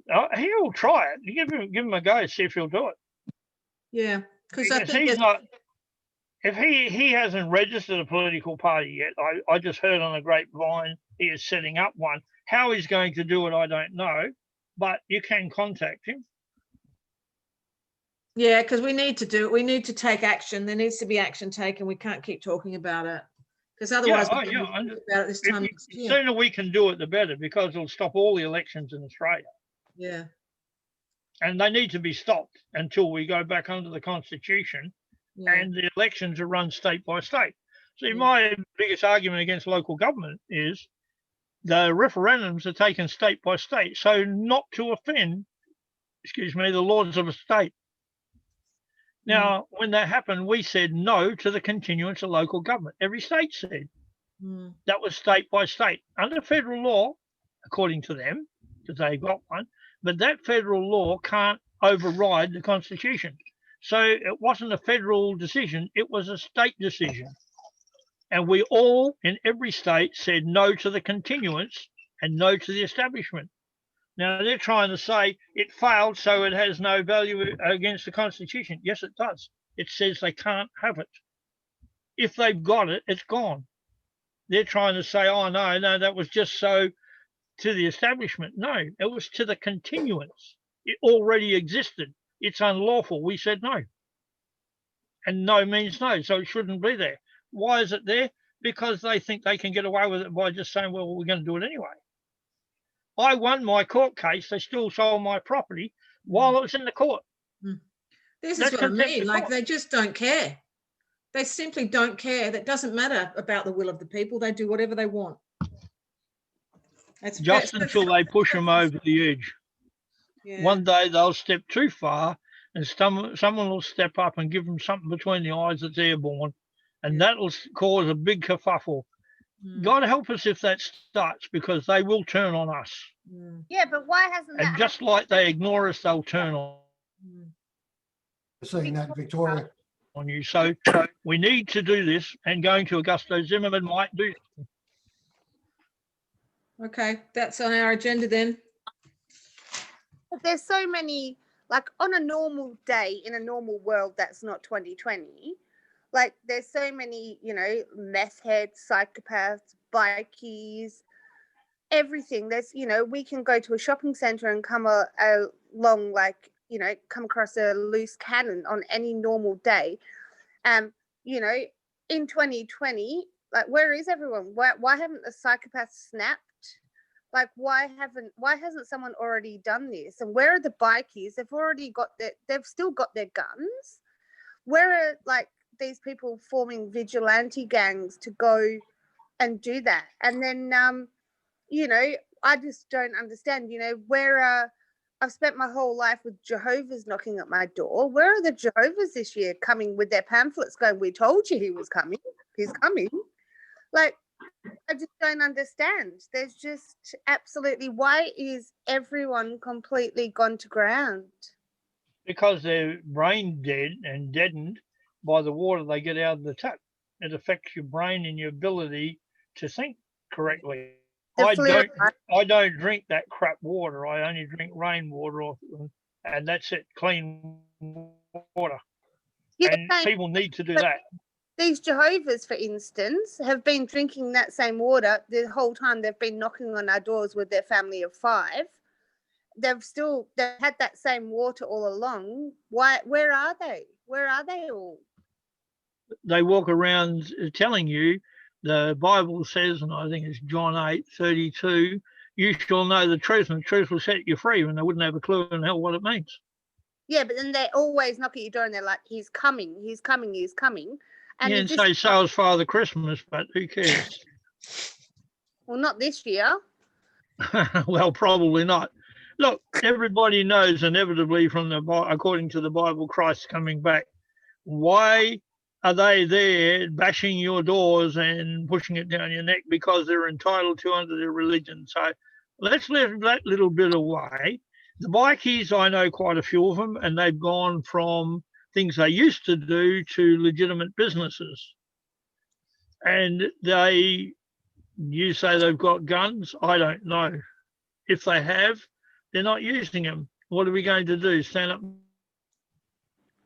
Well, is it because the doll's gone double? You can't. As soon as you point the gun, they're going to, and they've got a lot more than we got. Yeah, I just can't understand why no one's not going like psycho. Like, why aren't there all people going psycho? Because we see them psycho before 2020, and now we need the psychos. Well, I don't know if we need them. I know we need people who are willing to stand up. Well, Victoria need the psychos to go like completely AWOL on Dan Andrews, for instance. Well, I don't think so. My view on that is they need to look what Britain's done. And when there's a couple of hundred police turn up, there's a couple of thousand objectors turn up and say, choose a side and keep pushing it back. That's what we need. We don't need brutality, because as soon as you start using force, they're going to use it on you, and they are worse than you could ever be. But they already are. And using it on the women, because the women are the ones standing up. You know, the men, this is not from me, this is from Lee Jones. The men are drinking too much soy lattes because soy has estrogen in it. And then the rest of them are actually drinking fluoride from the tap water. Well, yeah, that's Lee K's version, and there's probably a lot in it. I always teach when, and I brought it up with a lecture Amanda was at, and I said straight out, men should go in the bathroom, drop the pants, and see if they've got what it takes to be a man. No, it's not being dirty. It's being straight out. Where are these men? But you can't say that about a woman, because if she has a baby and goes back and has another one, well, bugger. Well, they've got more guts than any bloke's got. Along with the rest of the women, it's women, and the pregnant ones are getting arrested. And there was one, on Sunday that actually was bleeding from that region from being treated so badly by police, and who was pregnant. And then, it's the women, like we're seeing on the news, it's the women getting arrested. The women, we're good for big mouths, but we're still not as strong as men. Look, you're never going to be as strong as men. We give it exceptions. There are some. In the police force, we had a couple of policewomen that hit a bloke and knock them out. They're real toughies, but they're usually from Ukraine and places like that. But nonetheless, you've got to look at it from a practical point of view. Some spineless piece of garbage calls itself a lawyer needs to go and see that woman and sue those police, because the amount of force used was excessive to the fact that it became grievous bodily harm. As soon as she bled from her vagina because she's pregnant, they need to be charged with grievous bodily harm against that woman. Absolutely. Not back off, not say, oh, maybe. Go and do it. Stop being such gutless pieces of garbage. If and I was there, baby too, if she did lose that baby. Yeah, well, that's even worse. That just proves the bodily harm. If I was still in the police force and some cop pulled that next to me, he'd get my bat and then he'd end up in handcuffs, and I would arrest him and charge him. That is a serious offence. Any man that hits a woman is a piece of crap. Sub-sewer maggot. That's all they are. Yeah. And to treat women the way they're treating them, it's wrong. But, yeah, look, I've seen women stand there and go, call men time and time again the same name, especially something they don't like, until they do get a smack in the mouth. And I look at them and say, really, why did you do that? I still charge them. I still prevent them if I can. But some of them, they don't ask for it. They just bait the man until they get it, knowing full well they're going to get it. But some women like it. They go back for a second go. They go for the third, fourth, fifth. You charge it. It's a very, very difficult subject to get into. And Augusto Zimmerman is actually dealing with the family court and dealing with these issues. So I'd say that's a good thing to give to him, because he may well be interested in that woman's plight, because she needs a decent barrister to sue those cops for bodily harm for what they did. If she loses that baby, that's nothing short of manslaughter, and they should be charged.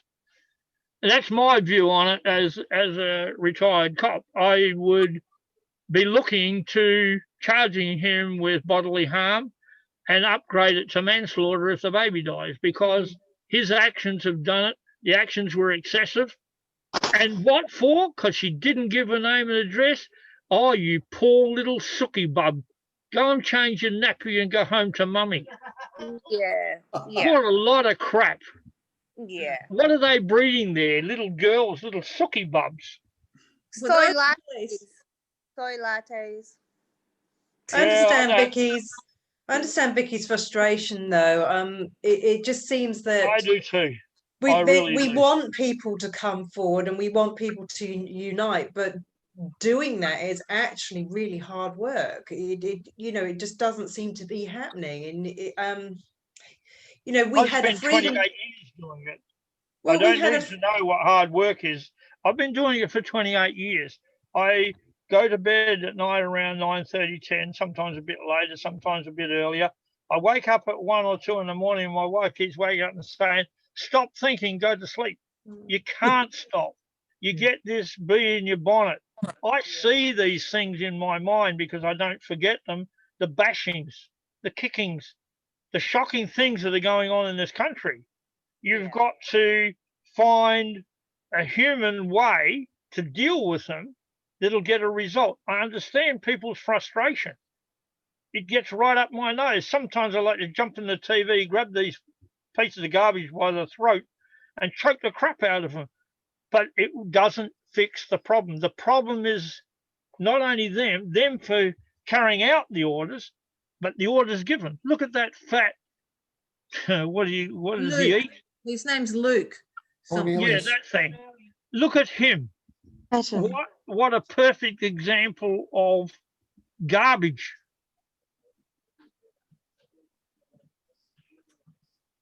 To think that it just gets me angry. I'll get off that subject. Look, at the end of the day, I think they're a disgrace to the human race, those people.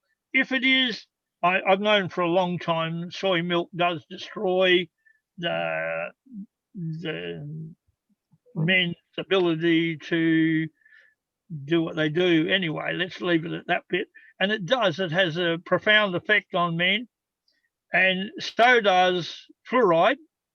It's not normal, natural fluoride. There's a big push across the world against fluoride because it's waste from chemical companies, fertilizer companies, and the production of aluminium. And they're dumping their waste. But they're doing the same with fuels in cars. Half the emissions of cars, the fuel additives are garbage. They're just waste from chemical companies. The easiest way to spread it around is in every car. Why not? It gets burnt up, it goes in the atmosphere. Who cares? It's not affecting them directly. This is the mentality of the big companies. It goes back to people need to stand up. Stand up, get together, and approach your court, the High Court. If that won't do it, go to the Privy Council. That is your right. It's your right. We need to do that.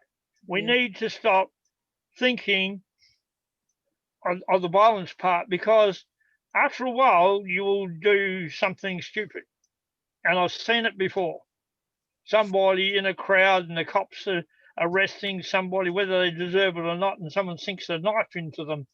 They're going to go to jail for a long, long time. And when they're in there, they're going to get crap beat out of them by the other prisoners because of the violence inflicted on the prisoners because one of them killed, injured, or damaged a cop. It is a round circle, which it's so devastating to watch, because until the cops themselves realise they're doing the wrong thing, we can't do a great deal about it except use our court. We've got to use it. We've got to stop thinking violence is going to fix it, because it's not. Even if all the men stood up, but you need, if you've got these demonstrations, 200 or 300 people don't go. 3,000, 4,000, 5,000 people go and push the police back. What are they going to do? Pull out their guns? No. No, they're not. And demand that they prove their authority to exist and keep pushing them and pushing them. Like they did in England, there was no violence, but they succeeded in pushing the police back by saying, choose your side, choose your side. Make these ones here choose their side. Would you ever consider sorry. When it comes down to this, George.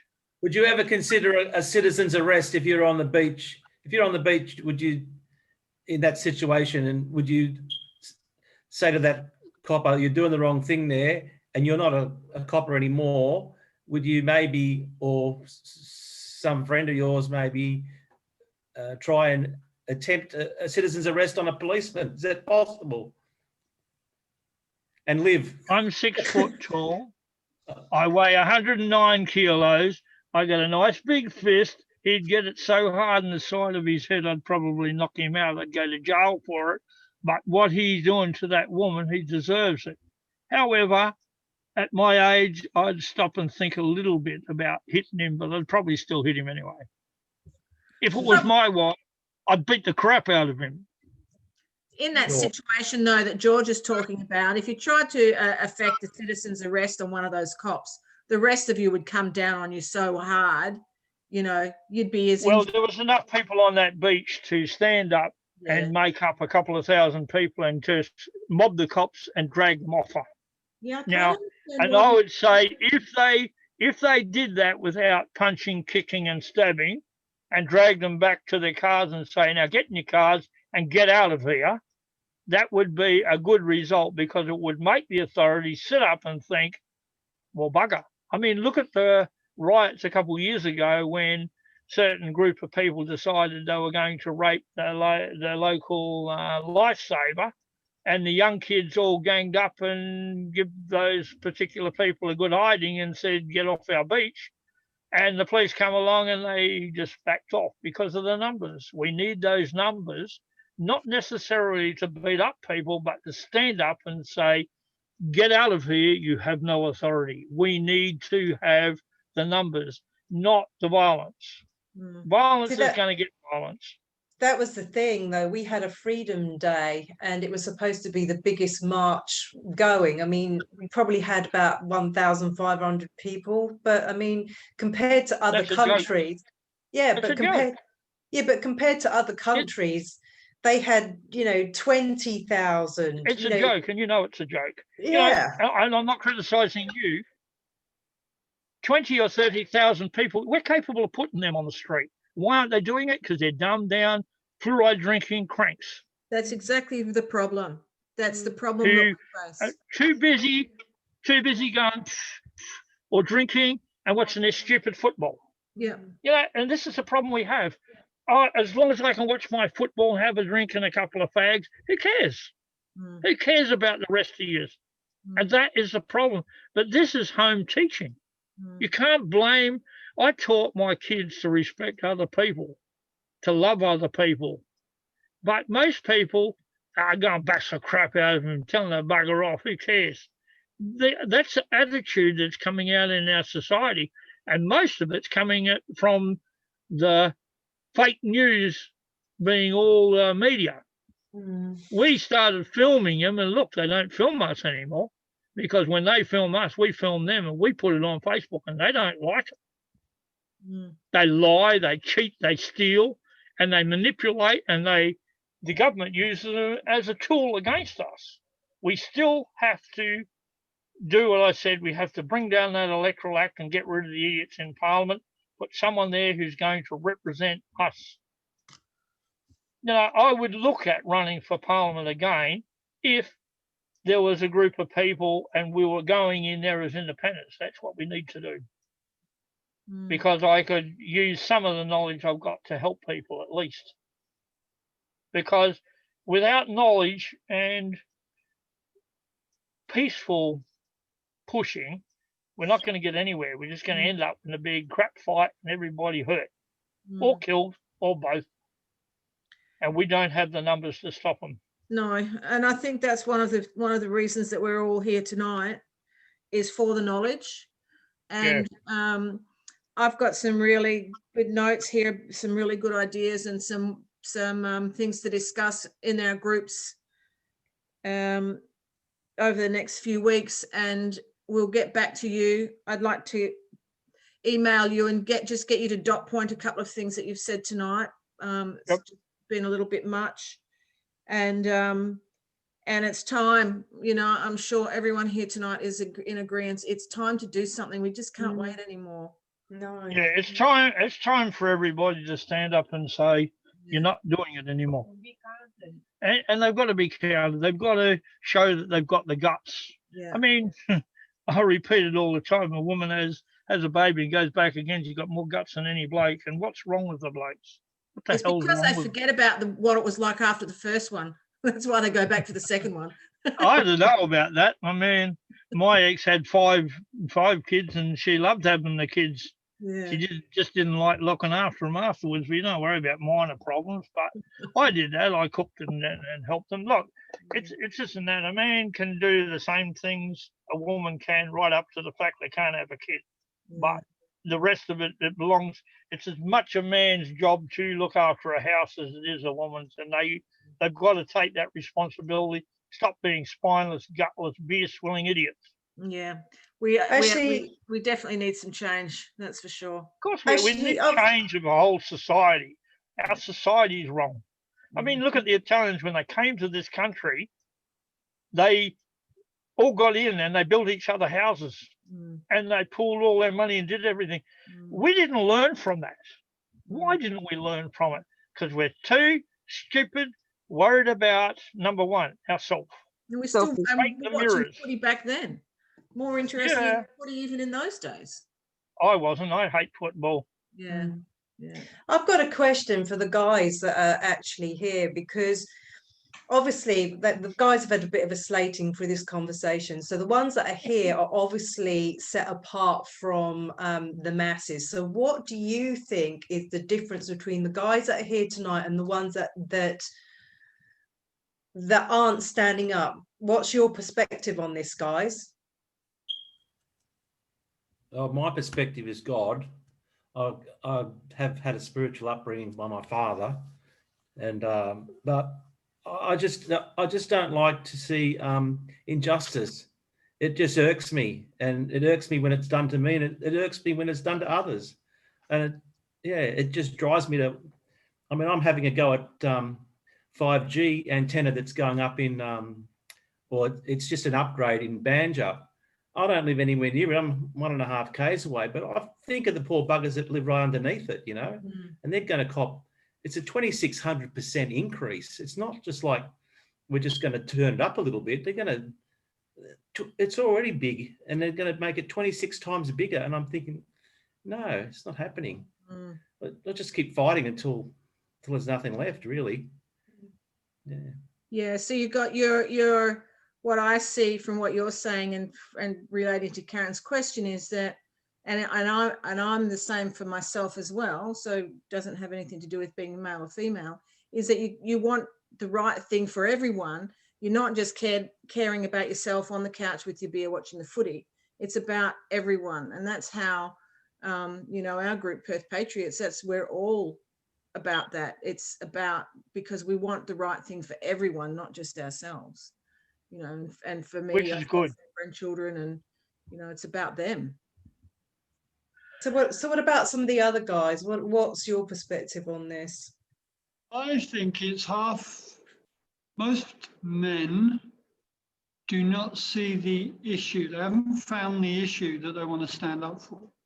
Yeah. It's usually someone's got to stand. It's usually one issue. I mean, we can go about through our group, and I've probably come in through the vaccine way, but it's a man's got to have something that he goes, no, that's wrong.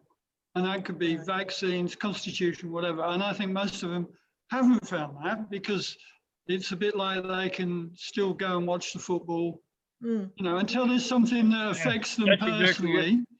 personally. Yep. And then it's the support. You've got to look at the way the media, I suppose, or society is, especially the media, is like going, oh, you don't want to think that. Everyone else is thinking this. And a lot of men won't stand up and just try and be different. You know?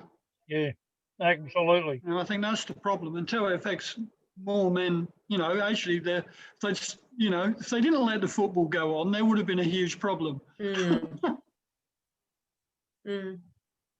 Yeah, I think same thing for me. I think for everyone, it takes that one thing that sort of pushes them over the edge. And when you start, this has just been a year of them, right? It's so many of these things going on. And when you get one, then the avalanche starts and, you know, you start sort of just seeing, you start seeing the world differently and then seeing all these issues everywhere. It's like and then once you're across that bridge, you can't turn back, right? You can't unsee the way things start working, and then it's just forwards. What was your thing? What was your one thing that woke you up? What was yours? Oh, I got on the 5G bandwagon a while ago, but to be honest, it's been quite a few things since then. There's a lot of injustice. That's the problem. There's a lot, but it's so well disguised in the mainstream sort of cover-up story that you see on the news and everywhere else, and so everyone just buys into it. And I think I saw it. Someone mentioned this a while ago, and they sort of said, "Look, Australia's had it so good. We're not one of these countries that's had it bad, like some of these Eastern Bloc countries where they've been through these things before. So everyone just assumes everything will be fine. You know, the government's there to look after me. So everyone's feet up and let's have another beer. We'll wait it out. You know, sure, everything will be fine soon. And everyone's like that. And it's taking a lot to get people to actually, you know, realize that it's not going to change until we do something. No, agreed. So just another question. As a man, are you disappointed in your fellow man? A lot of them, yeah. Yeah. Okay. Disappointed is probably the right word. I was going to say it's hard to get angry and frustrated because, you know, it doesn't fix anything. Like the violence doesn't fix anything. You gotta. It's about convincing people and showing them stuff that will actually wake them up to it. And unfortunately, they're getting bombarded by media and social media and all that corrupt stuff, which is playing louder at the moment. And it's harder to get the message out that'll actually resonate.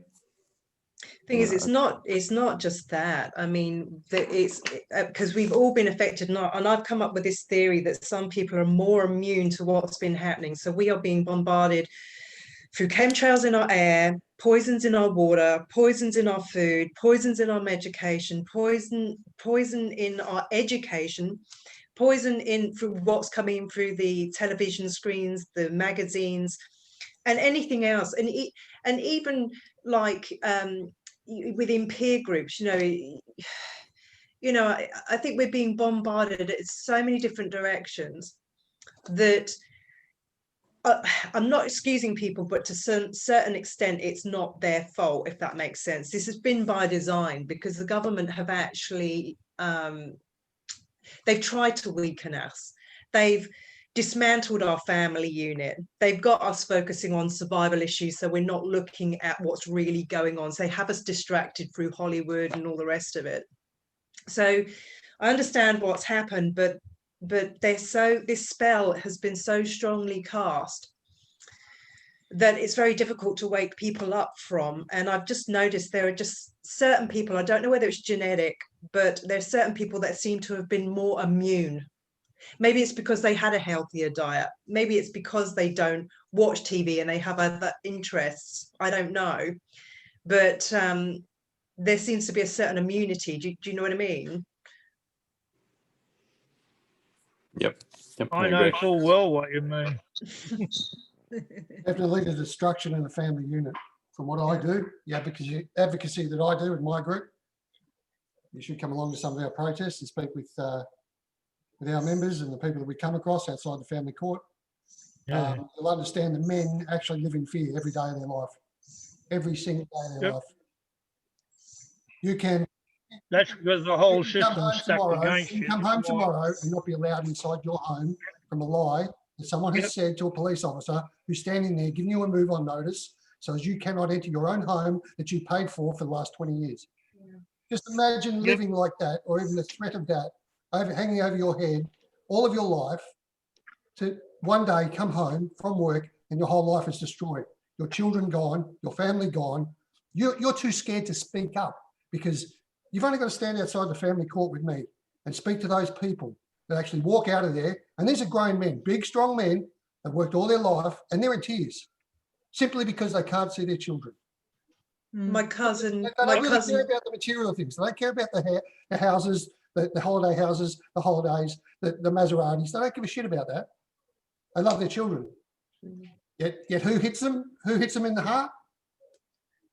Extreme feminism is what's infiltrated the political system and the family and the court system in Australia. And this is the result. We're in 2020 and we've done nothing about it. My cousin took his life because of that. He committed suicide for those very reasons. And I talk people out of that most weekends. They call me 2 or 3 a.m. in the morning from all over Australia. This is the pandemic and no one listens. The government don't give a shit because we only have 2,000 members. We had 200,000 members, they'd listen. Why? 200,000 votes. That's why. Yeah. That's votes. Bottom line. I've spoken to you before about this, Wayne, and you know, I agree with the class actions, but again, it comes down to money. And I understand that we've taken steps to do something with that. I can't tell you anything about that at present, but we are doing it with a group of people to see how much money we can raise to, and I'm not talking about peanuts, talking about lots, for the very purpose of bringing this down. It's got to come down. It does take money, and we know that. But that's all I can tell you at this court time. cases, Wayne, I got guys staying here tonight at my house because they can't afford a lawyer, and I help them with their paperwork. You know, everything's stripped off them. They got their kids ripped off them. I help them with their paperwork, and we lodge online. I had a court hearing this morning here in my dining room table, dial-in court hearing. You know, they don't listen. They railroad these guys. The courts don't listen. We had a female magistrate, we had a female ICL, independent child lawyer, and a female SEW, single expert witness, and the mother, who's female. They totally control the system. It's a cartel. It's evil. Yep. It is a shockingly evil. I do the same with people. I assist them. I do all sorts of paperwork for people because you can't give advice. I can give constitutional advice. I can tell them what the law says, but I can't give them legal advice, if you call it that. And I understand where you're coming from because I've had a guy here who's being ripped off and he's trying to kill himself, and at the same time his wife's dying of cancer. He just sits there crying. How do you deal with this? But you've got to. All you can do is be there for them, and like I say, that's it. I come and stay in my spare room. You know, at least around them because they'll take their life. Simple as. Yeah, of course they will, and they do. Because there's no. And usually they try to take someone else with them. There is no light at the end of that tunnel. Your whole life that you've, traditionally been by your parents, you've been taught to love and protect your family, the women and the children in your life. That's what you've been, your DNA back to the days when we were living in caves. Yep. That's built in. You're not going to change 100,000 years or 1 million years of evolution where that's in your system. It's in your bloodstream. Yeah. You're built to protect and love your children, your family and children. Yet these evil, disgusting pigs are out there destroying it. It's been a concerted effort for the last 50 years. Yeah, and it's all to do with how much they can get off you, so they can live a nice, happy life, and you are just basically the slave. Yeah. I've been through 2 marriage busts up, but I've been in a position to be able to afford to pay the amounts of money that had to be paid. Yeah. And I have paid them, and I followed it. And I do help others who get in that position. But I found, to my benefit, I have a dash cam for my car and I have a small handheld video, and I videoed everything. I ended up with 8 VROs against me, and I wasn't even there for half the stuff. And all I did is present the films in court, and they just run away. And they couldn't do anything because The problem is it takes 10 or 12. they are yelling, swearing. Yeah, that's the big part. I was locked off my property for 18 months, 2 years. They emptied out my workshop, $200,000 worth of tools and parts, all gone. And then they want money out of me because I don't get the pension. And how do you earn money when everything you got to earn money is gone? They give it away or dump it on the tip. I've heard thousands, literally thousands of the same story. That's correct. If not worse. Young guys just have enough. Young fathers with 2 kids, young kids, 4 or 5 years old, and they just take their life. They get on the piss at night, and they think I'm never going to see my kids again. So what's the point? And they live in fear. Men in our country live in fear.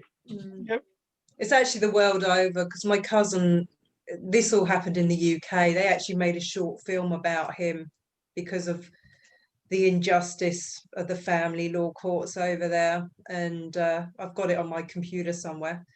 But same thing. He wasn't allowed to see his children. Lies were told about him. And in the end, he ended up taking his own life. But I really do believe it's the government's breaking down the family unit to try and weaken us as people, and they play the game. So no, they want us all reliant on them. It's socialism. They want society reliant on the state. Exactly, because what happens? That's they rely on you. That's what, exactly, because what happens as soon as you're not there? Who's protecting the children? That means the government can come in and take those children. They go into care, and then they're being government raised, which is part of lockstep. And that's when they start getting abused into all kinds of horrible sort of like institutions. So know what the game is. There's suburbs here. There's suburbs here in Perth that are full of single parents that are getting supported by taxpayers. I call it entitlement syndrome.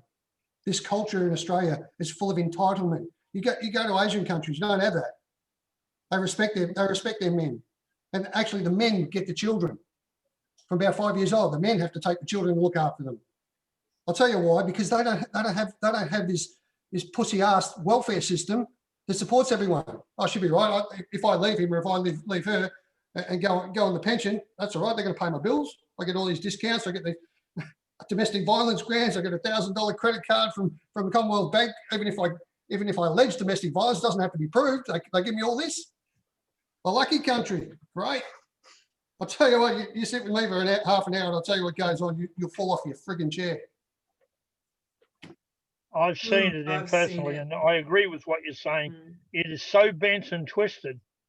And how are you going to stop it? The big problem is our constitution says the men, not the women, have first access to the children. There's still an act that this corrupt government has in place, their own act that they won't even stand by. I know that. The Shared Parental Responsibility Act of 2006, which means from the moment that baby comes out that vagina, you both, as parents, have a shared responsibility to care for that child. Doesn't matter about all the other shit that goes around it. Yep. But they don't enforce it themselves because it's a kangaroo court run by feminists. Literally. Yep. It's even got kangaroos facing each other on the front of it. Of course, it's kangaroo court. Yeah, it's unbelievable what goes on in there.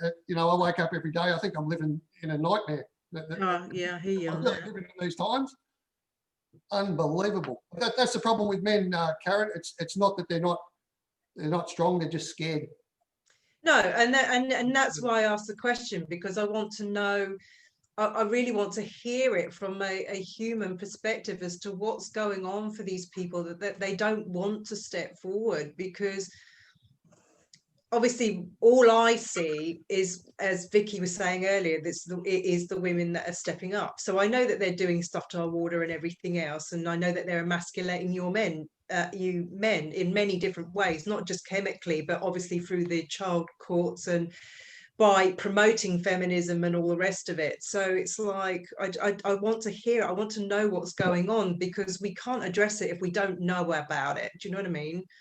Well, it got 500 times worse since 2011, when Julia Gillard brought in the amendments to the Domestic Violence Act and the definitions of family violence in the family court. When you go back and see what happened then, this is where all this opened up the scope for all these false allegations to destroy the lives of parents. And it's not actually the lives of parents, it's also the lives of the children. Of course. Yeah. These children are being alienated not only from the father or the mother, whichever parent's done it, but the extended family. I've got grandmothers and grandparents in my group that call me crying some Sundays because they were expecting to see their young grandkids. And, you know, that's the thing. And I understand that there are some really bad feral women out there and really nasty women. But then, you know, we're trying to have a discussion and a forum, and there's just no place for name calling, Clint. Yeah, well, I agree. Both of you should cut it out. Let's get back to what we were discussing, because one will solve the other to a degree. We need to get rid of the idiots in our parliament, because everything you said is from the parliament, calling itself a government. And we need to get back to working out how to get rid of these idiots. I mean, I got a good reason to hate my ex. I don't. I got a good reason to want to kill her, but I don't. You've just got to look at the situation, and I understand, Clint, you're working hard with these people, and I appreciate what you're doing, because it is a hard job, and you should be commended for that.